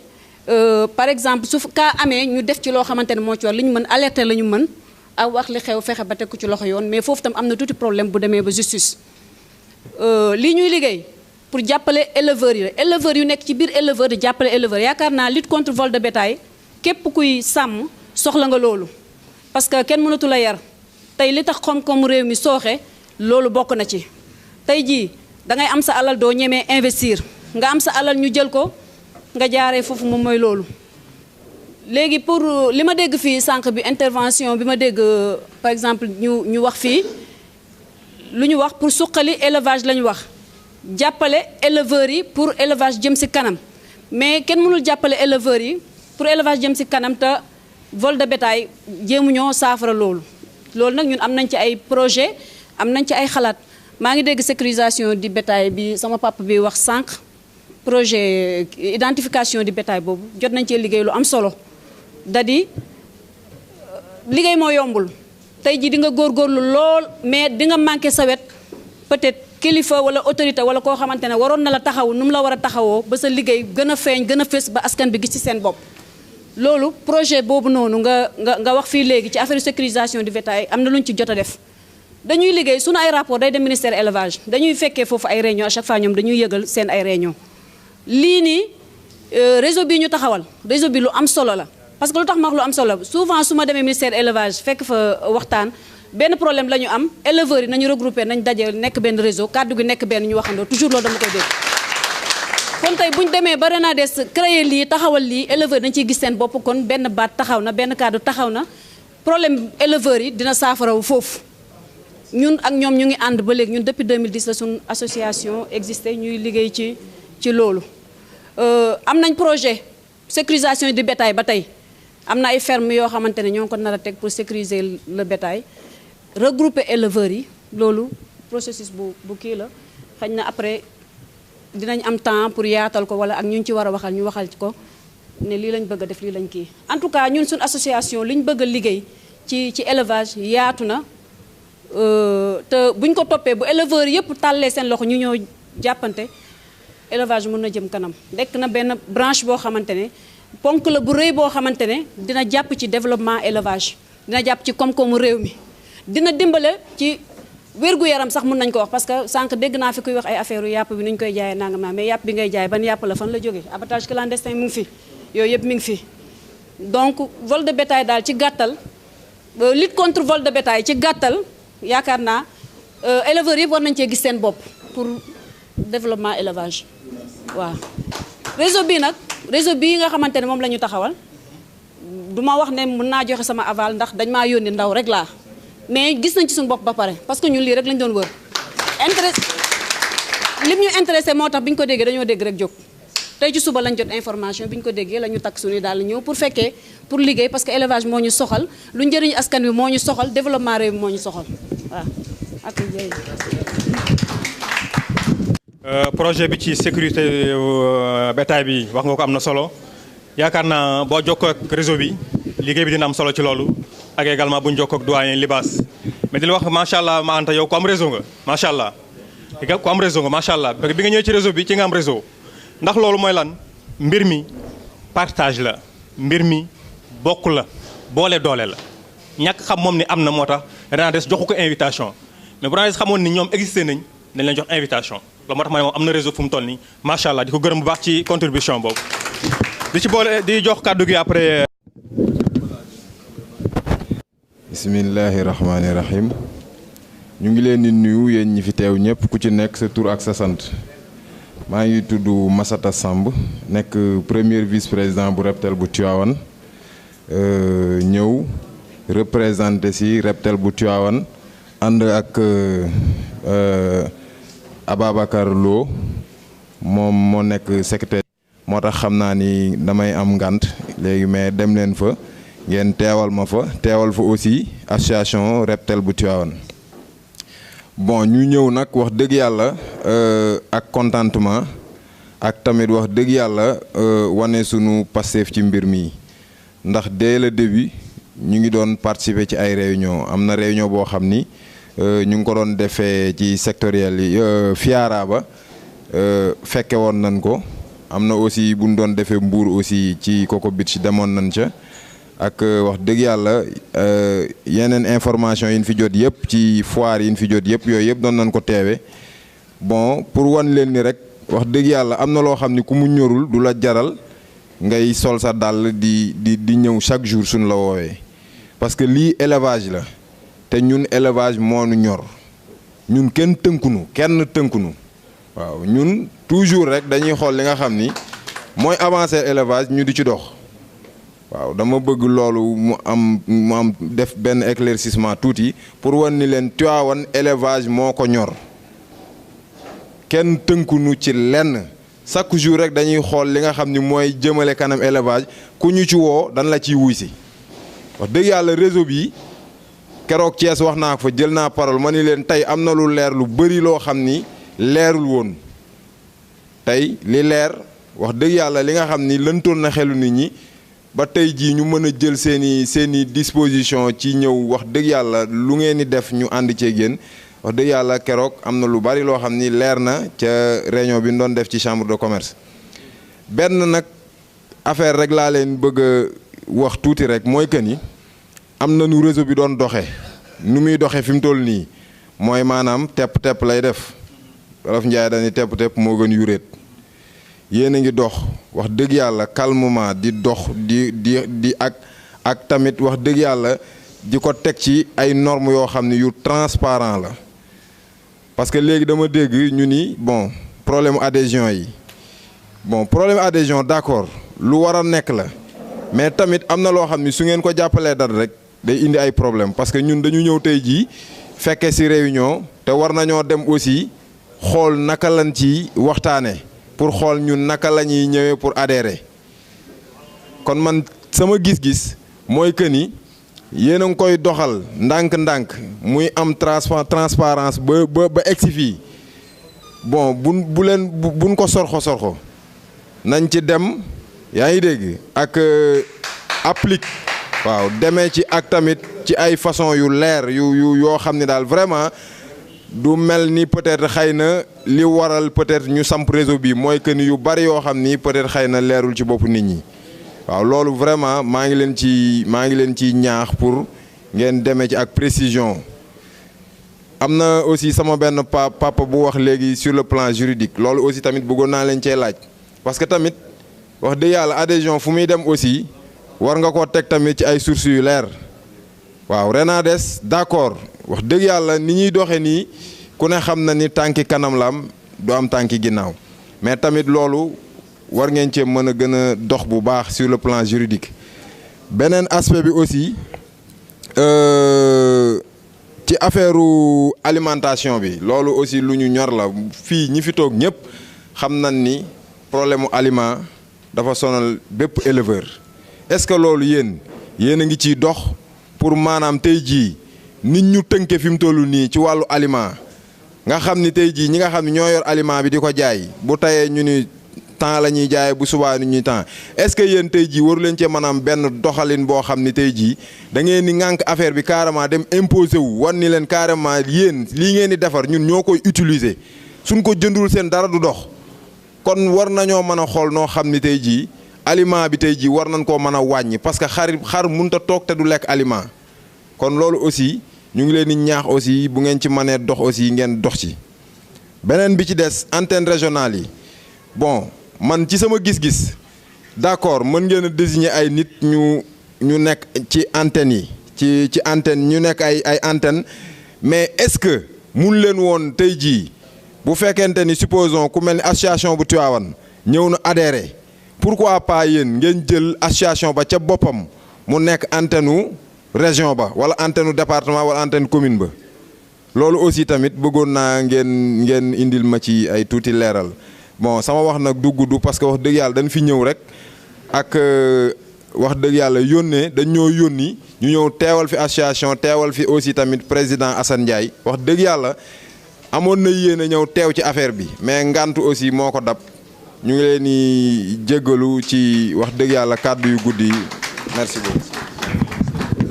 jërëjëf Massata ci contribution am na solo lool wax dëgg yàlla posé nga ay questions yu bare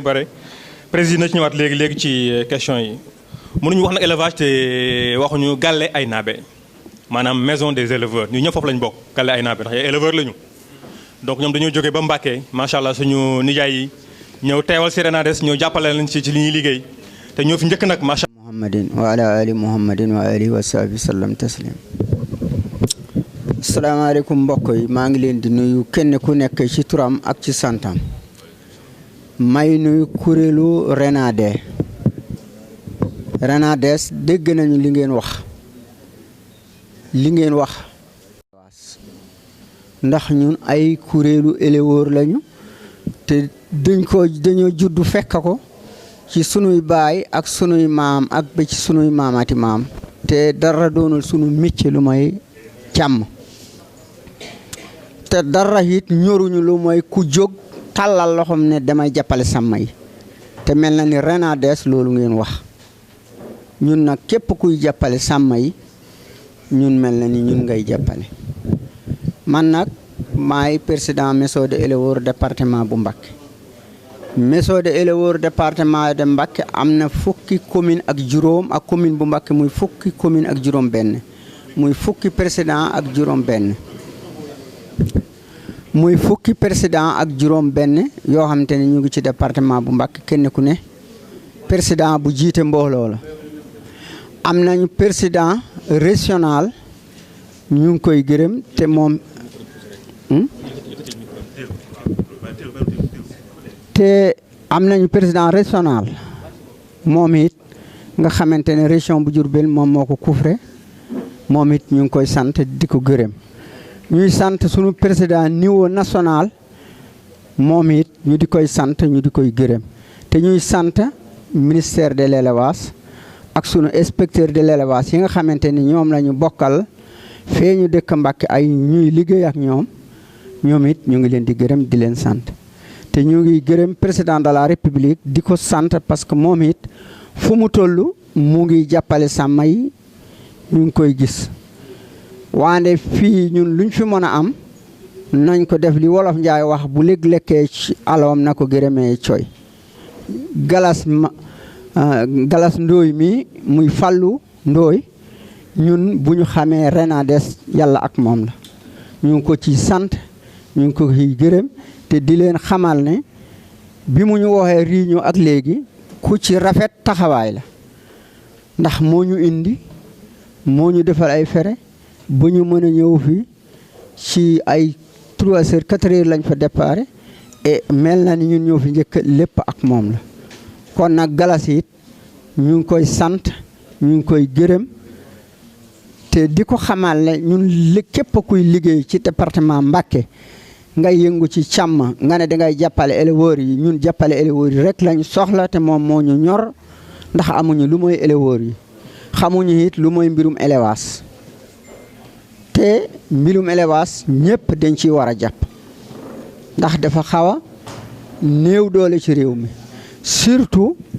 jur yi nga xamante ne mooy jur a patriage yi nga xamante ne dañuy màng ak di wët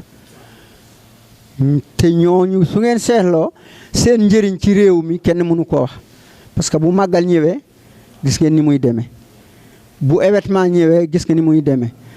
boo demee ci seeraas yi bët bu set guddi ak bëccëg ñu ngi rey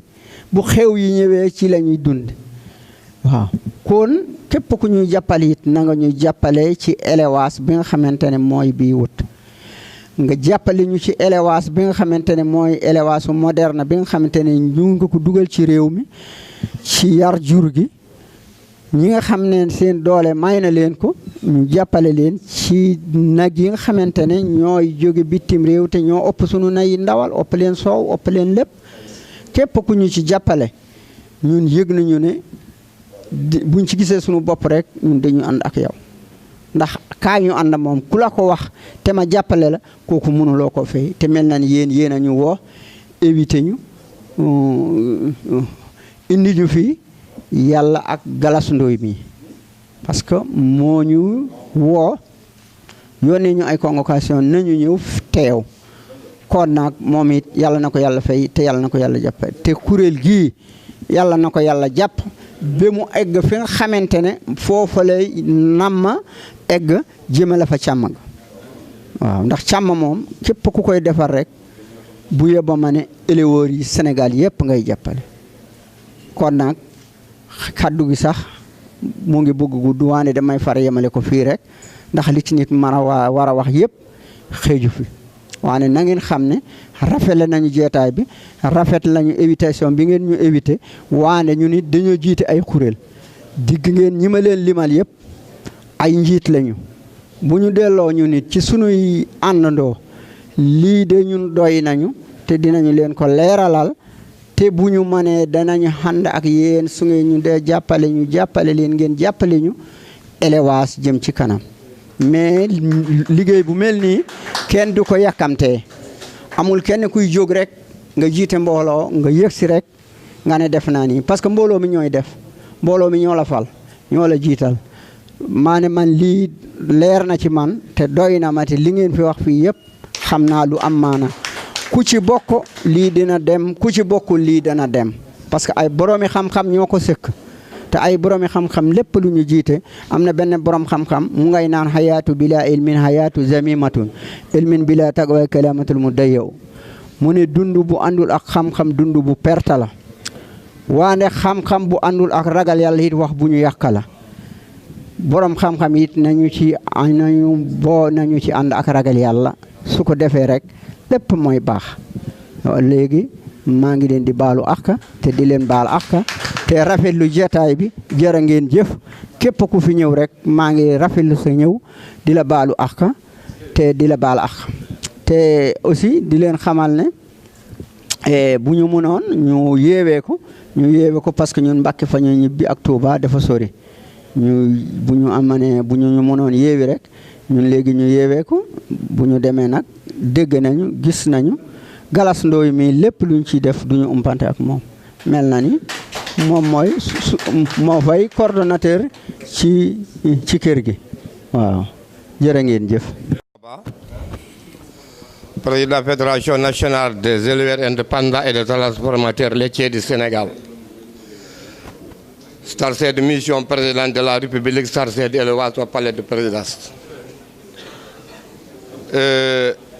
maa ngi leen di nuyu di leen gërëm di leen sant ci au nom des éleveurs du Sénégal et même temps au nom du président de la République en même temps. Aussi parce que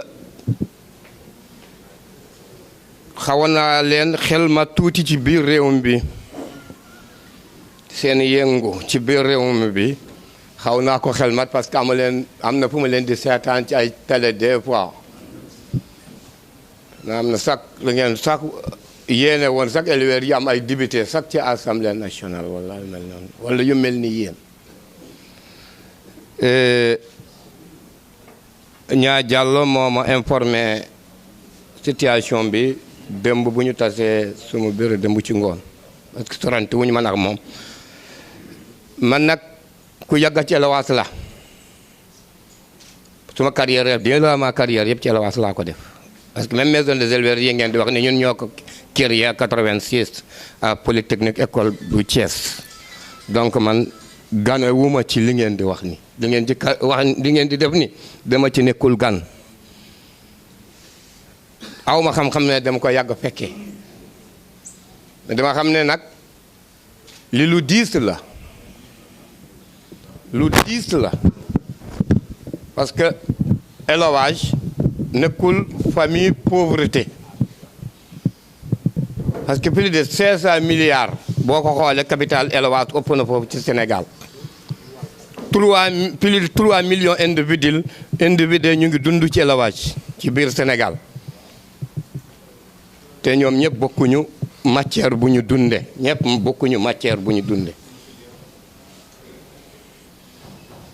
kon dajale leen ci benn sens ànd ak ñoom mooy seen sens mais c'est pas facile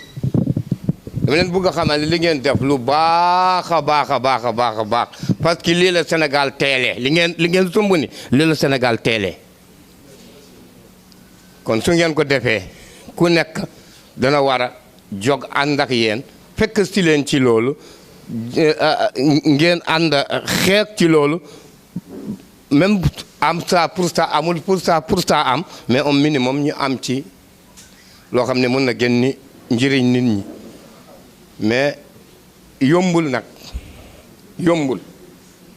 xam nga nit booy xam nga ñàkk a yomb terewul mu am kenn du dégg mbir yombul rek nga naan kon naa ko teg ci suuf non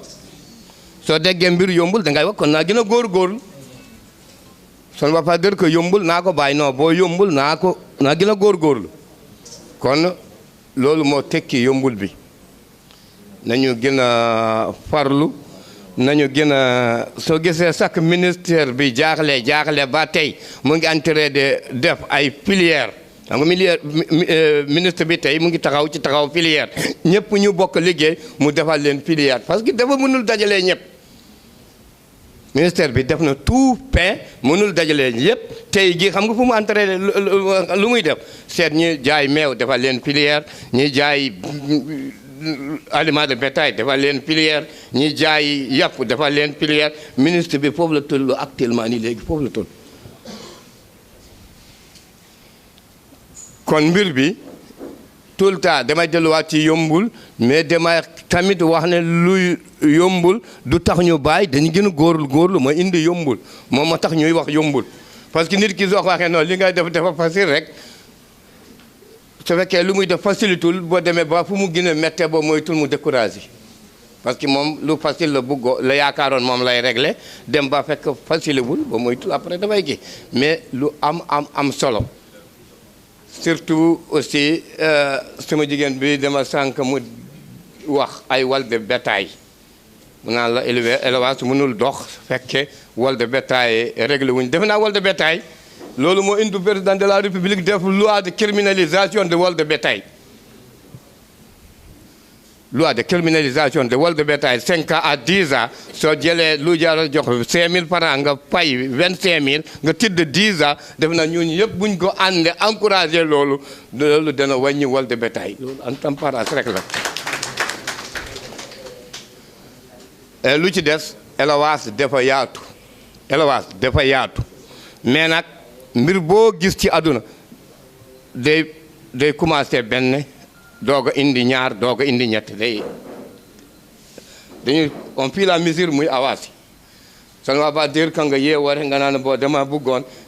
jàng faate rek nga ne bisimilah wala daaliye non da ngay jaar rahmaani rahim kay nga doog a dem wala daaliye possible kon ñun ñëpp obligatoirement ñu fekk si leen loolu amul sax jarajëf obligatoirement ñun ñu fekk si leen ànd ak yéen ñu jàppalante lépp lu ci nubbo ak lu feeñ yëpp danañ ci ànd man bu ma delluwaatee danaa ko compte rendu fédération nationale des éleveurs et de transformateurs man dama jiite fédération nationale bu nekk dans la 9250 membres dans la territoire Sénégal am nañu structure régionale départementale commune au niveau national mais dinañu li may wax li ma ci gën a intéressé sax ñi ma xam ñu am na ñu toog fii ñi ma xam man mii di wax am na ñu toog fii ci salle bi ñi ma xam loolu moo tax ma gën a sawar ci wax sax bu ma yegg yenn yi quoi loolu moo tax may wax ba kii mais en tout cas ñu ngi ànd ak yéen du ñu ne ñu ngi seen kanam du ñu ne ñu ngi seen gannaaw dañu ne ñu ngi ànd ak yéen ñu ngi ànd ak yéen ci li ngeen di def yëpp wasalaam. jërëjëf. doyen Kalidou macha allah waxtaan bi am na solo lool wax dëgg yàlla également proposition yi am na solo. donc day wane rek nii cëral ngeen Renades ci seen teewaay macha allah bu ñu xoolee teewaay bi tey rek dañuy xam ni cëral ngeen Renades jox ngeen cër Renades li ñuy def nag jox président Omar mu tontu yenn question yi. après ñu ñëwaat ci liste bi dañ ñëwaat ci liste bi incha allah dinañ ñëwaat président ci liste bi dañ bëgg rek tontu tuuti ci yenn questions yi balaa ñuy gën a avancer ñu jox président Omar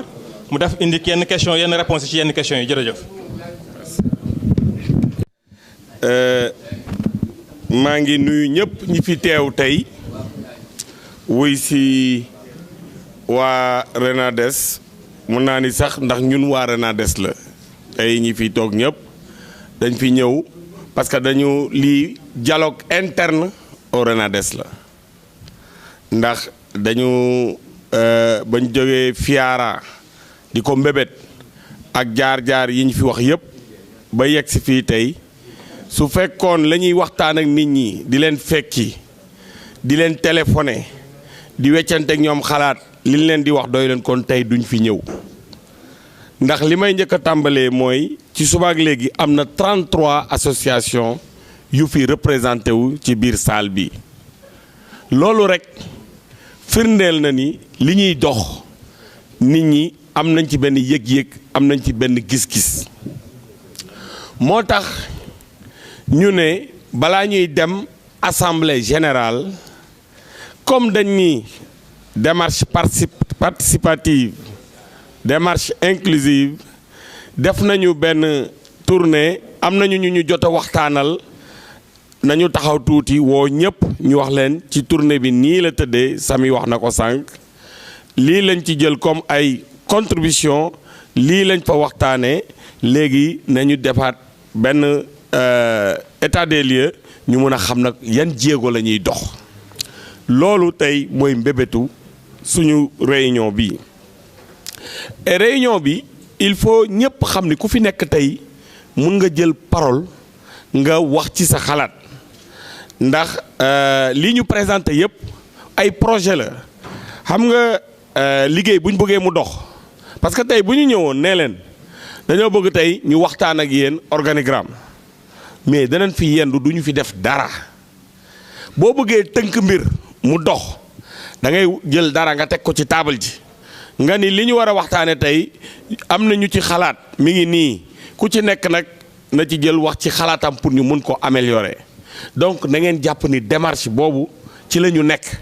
donc amul dara lu ñu tënk ba pare ñëw di ko wax fii ni lii la ñu war a def foo mu leer lépp lu ñu fi présenté ci suba ba léegi projet la donc loolu laa bëggoon tàmbalee vraiment soog a ñëw nag ci réponse yi damay commencer ci vraiment suñu doyen Ousseynou Thiam li mu wax ndax comme ni ma koy faral di waxee rek bi ñu xamante yàggul mais xam nga nit moom soo melee na nga war a na nga war a mel soxlawul ngay gisanteeg nit ñi pour ñu xam ni noonu nga mel ndax ña la xam di wax ci yow ndax kuy wax ci yow te nekkoo fa te muy wax ci yow lu baax rek parce que yow da ngaa baax ndax xam ngeen Sénégal ni mu mel nit bu la wanee gannaaw rek jafe na mu wax ci yow ci sa mbaax day nekk nit ku dëgg mu koy def te man nit ñi tax ma xam ko yëpp te ñu koy wax te gisuma ko dégguma ko ci lu baax rek la ñuy wax ci moom ci dëggoom ci maandonteem ak ni mu taxawee nii parce que nit loolu la bi muy intervenir dani man fen ak foo laa bokk nit lu muy def da koy assumer parce que kenn du jël kenn di ko yeew buum ci baatam naan ko par force da ngay def lii dañoo nekk ci réew ma xam ni réew liberté la réew démocratie la donc wax na ni dafa bokk fen ak foo mais terewul ba mu jàngatee li Renades di taxawal moom gis na ci boppam gis na ci ñi mu àndal moo tax tey mu ñëw taxawee nii te dara du ko teree mu gis dara njëriñam nekk ca njëriñu ña mu àndal nekk ca mu koy bàyyi donc loolu moo am solo nit ci lu mu nekk da koy gëm am ci fulaam ak faydaam ba pare wane ko nga taxaw ak nit ñi nga bañ a taxaw ak ñoom nga wax ni ci lii laa nekk mais nii laa taxawee moo gën xamuñu ni benn tànk nga ñëwee xamuñu ñaari tànk nga ñëwee kenn xamul noo taxawee parce que du tax ñu rey la du tax ñu def la dara au contraire ci démarche Renades te loolu depuis sa njëlbeen ba ñu ngi koy wax képp ku ñu dem seeti waxtaan ak yow gisoo sa bopp ci Renades du tere ñu continuer am ay relations civilisées ak yow parce que loolu mooy nit Renades warut a yàq diggante ay nit Renades dafa war di defar diggante ay nit waxuma la nag yeneen structure parce que ñun waa Renades gisuñu nit bu tax ñu war a yàq suñu diggante ak beneen nit kenn amul kenn kuñ ko jaral donc loolu na ko ñëpp comprendre mbir mi ku ci gis sa bopp rek da ngay ñëw ci jàmm ak salaam boo ci gisul sa bopp it terewul dañuy continuer di am relation yu baax fu ñu tasee dañuy jàmmasante salaamante vraiment daal di jàppalante loolu moo am solo loolu mooy doxinu Renades de sorte que moom dafa dem am pour man li ma jàpp ci intervention mooy daf ñu gën a ñaax ci démarche bi ñu initié ba ñu déparé ba léegi mooy ñu continuer ci démarche participative ak inclusive ba pare ñaax nañu tamit organigramme beeg règlement intérieur beeg statut ñu yónnee ko ci association yi nga xam ne ñëpp dañu am yéene bokk ci Renades pour que ñoom buñ ko xoolee aussi joxe ci seen i contribution loolu moom président maa ngi dalal sa xel dañ ne woon d'ici ñu dem AG bu ñu génnee fii dañu bu ñu complété document yi loolu dañ koy def parce que la ñu nekkoon jóguñu ci dañoo bëgg ku lu kenn mën ñaara ko ko dàq ndax bu ñu la joxee document yi yow tey en tant que inspecteur de l'enseignement mun nga ci jox si point bi forme bi ak fond bi ay suggestions yoo xam ni document bi kuñ ko tere autorité bu ñu ko tegal mu ne ñii day defuñu di copier coller dañoo togg affaire ba mu ñor def ci xam-xam moo tax document bi du am benn problème day jàll comme lettre à la poste donc loolu moom président vraiment na sa xel dal incha allahu rabbi recommandation boobu nga ñu jox dinañ ci taxaw bu baax a baax dinañ ci veiller ma ñëw ci li ñuy wax ab président tamit def na benn suggestion bu am solo muy jigéen ñi moom président ñëw am na ñu bëri ci ñun ñëw ñu woon Ndar waaye vraiment mbégte bañ fa jëlee mooy yéen ni ngeen intégré dimension genre xam nga ci développement réew sax léegi yenn financement yi boo ko bëggee am boo intégré wul li ñuy wax dimension genre ci say projet doo am financement mooy jigéen ñi il faut nga jéem leen a jëlaale en compte pour que ñu mën la nangul financement bi moo tax li nga wax nii vraiment suggestion bu rafet la Renades amoon na ci xalaat waaye daf leen day gën a yokk seen xalaat te di leen ko gën a intégré bu ñuy def ay proposition ci bureau beeg ci secrétariat exécutif beeg lépp parce que effectivement il faut que dimension boobu mu am d'autant que am na sax déjà ay jigéen yu fi nekk yaa xam ni ñu ngi ci élevage bi nekk ci comité d'initiative bu Renades. bu ma jógee ci loolu monsieur Pape Ndaw malheureusement nekku fi parce que dafa souligner question bu am importance bu nga xam ni bëggoon naa mu fekke ko parce que comme daf ñu toogal ca ci toogaliko gum Thiès comme ni Fallou Ndoye toogalee ñu Touba baaxoon na mu fekke bu ñuy indi ay éclaircissement ci question bi mu posé parce que moom li mu wax yëpp yu ci bëri ay suggestion la mais benn question la posé. xam naa certainement yeneen axes yi. dañu ko centraliser au niveau national ma bëgg leeral Renades dafa gis saytu problème yi am yëpp ci association yi surtout ci association éleveurs yi moo tax problème yooyu lay éviter moo tax ni Renades bëgg a doxee mooy dañu am niveau national ak niveau déconcentré muy région yi département yi ba ci niveau commune donc ñun dañuy xalaat ni au niveau national on a un administrateur des finances ak équipe am kooku adhésion au niveau national lay gérer dans chaque région dinañ fa ubbi compte bancaire parce que bëgguñu bu ñu demee ba affaire bi taxaw mu nekk une gestion informelle il faut que lépp nekk lu transparent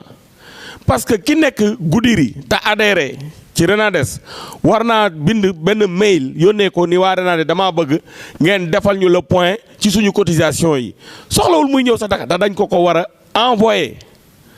te loolu nuñ ko koy defee mooy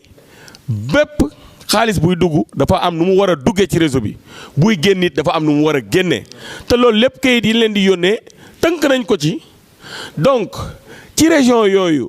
compte secondaire yañ fay ubbi mais ku nekk par exemple région de Thiès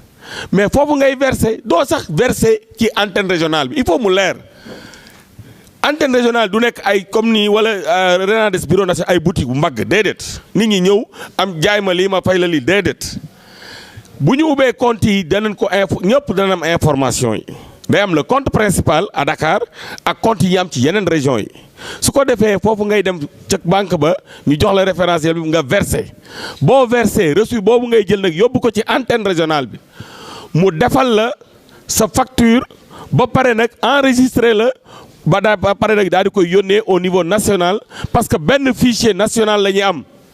du nekk fichier au niveau national ak ay fichier au niveau des antennes régionales donc dama bëgg mu leer ci loolu pour le moment situation bii ñuy ngeen gis fii c'est une situation transitoire te du yàgg sax parce que lii moom mënut a yàgg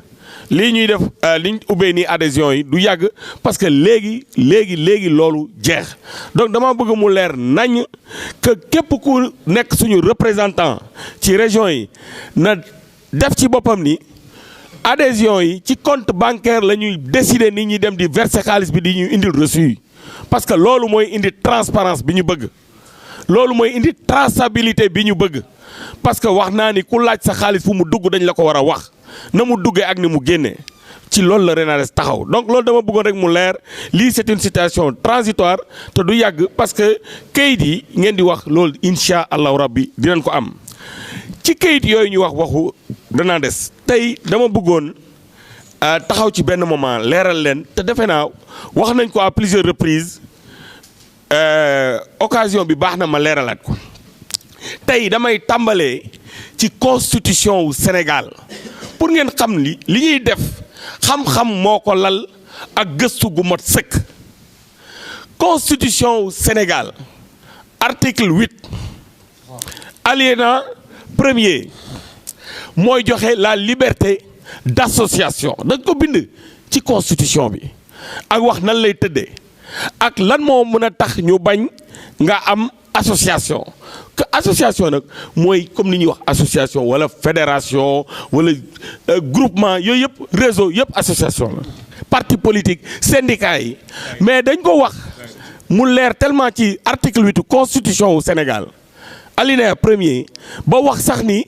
lan moo war a tax ñu bañal ko nit te yàlla ñu yàlla musal ci association booy teg ñu la koy bañal parce que la ngay mbébét baaxul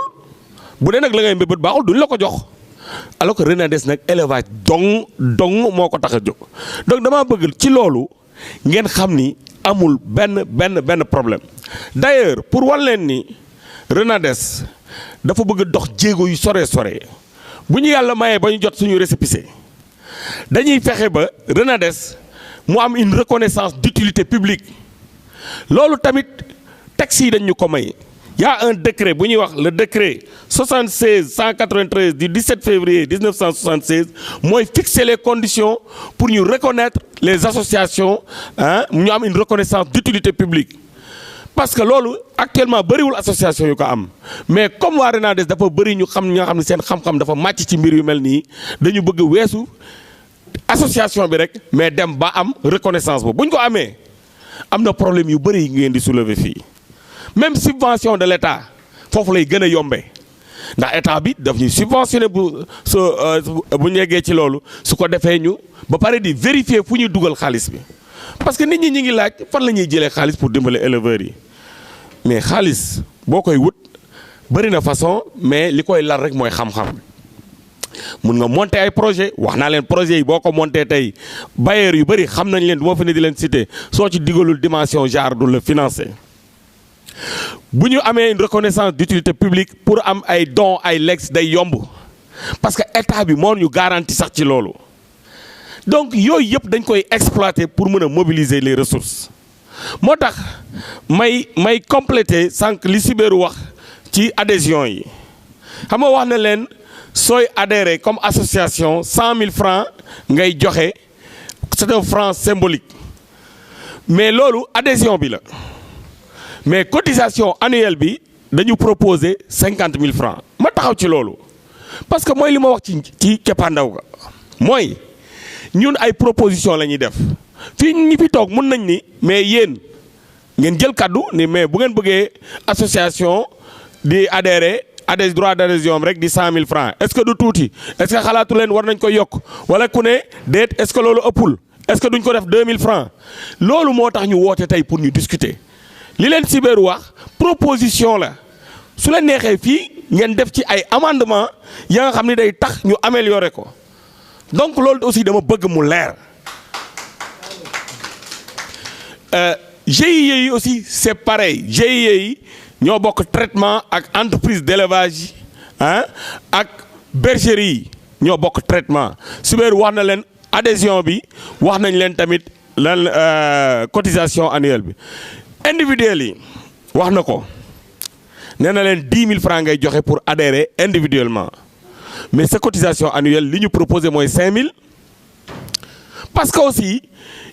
pour ñun waruñoo teg éleveurs yi lu nga xam ne attanuñu ko di teg éleveurs yi ay cotisation wu 200 000 ak 300 000 te loolu tegul fenn parce que boo jógee pour dajale éleveurs yi pour dimbale leen yow aussi da ngaa war a dox ay jéego yu tax ñoom seen dërëm bu ñu am nga dem wuti 100 francs teg ko ci séddale leen ko fexe ab defaat recouvrement pour que loolu mun a durable ci loolu la Renades di yëngatu il faut ngeen comprendre ni même système de financement bi ñaal jàll doon wax sànq buñ ko dee def bu ñu wutee ay financement mais dañ koy jël jox ko antenne régionale yeeg antenne départementale yeeg antenne communale yi ñoom ñooy gérer suivi financement boobu parce que financement nag du lu ñuy maye dan lay jox nga liggéey gis ci sa bopp delloowaat sa beneen moroom boo delloowaatee ñu joxaat ko moom it mu liggéey donc c'est un financement revolving loolu lañ nar a teg pour que mën a jàppale éleveur te loolu mun na nekk possibilités yi dafa bëri dama leen di jox benn exemple rek gis nga tey bu ñu fexee woon parce que ñi ngi wax gis naa association yi wax ay 9000 membres lañu ay 10 000 membres ñun objectif bi ñu fixé wu mooy war nañoo mën a dem d'ici 2 3 ans 4 ans à 200 000 membres parce que élevage ba léegi dañ ko xaw a am gis-gis bu restrictif boo yorut ñetti kaaf wala génnewoo ay xar yu bëri sa buntu kër wala génnewoo ay nag yu bëri sa buntu kër ñu ne doo éleveur lu fuñ ko teg kuy jéem sax yor ñaari peeru petax éleveur la ndax ñaari peeru petax yooyu bu ñu ko dimbalee yéen xam ngeen petax ni mu gaawee bëri bu déwénee bu ñu fa ñëwaatee dana yor 100 peeru petax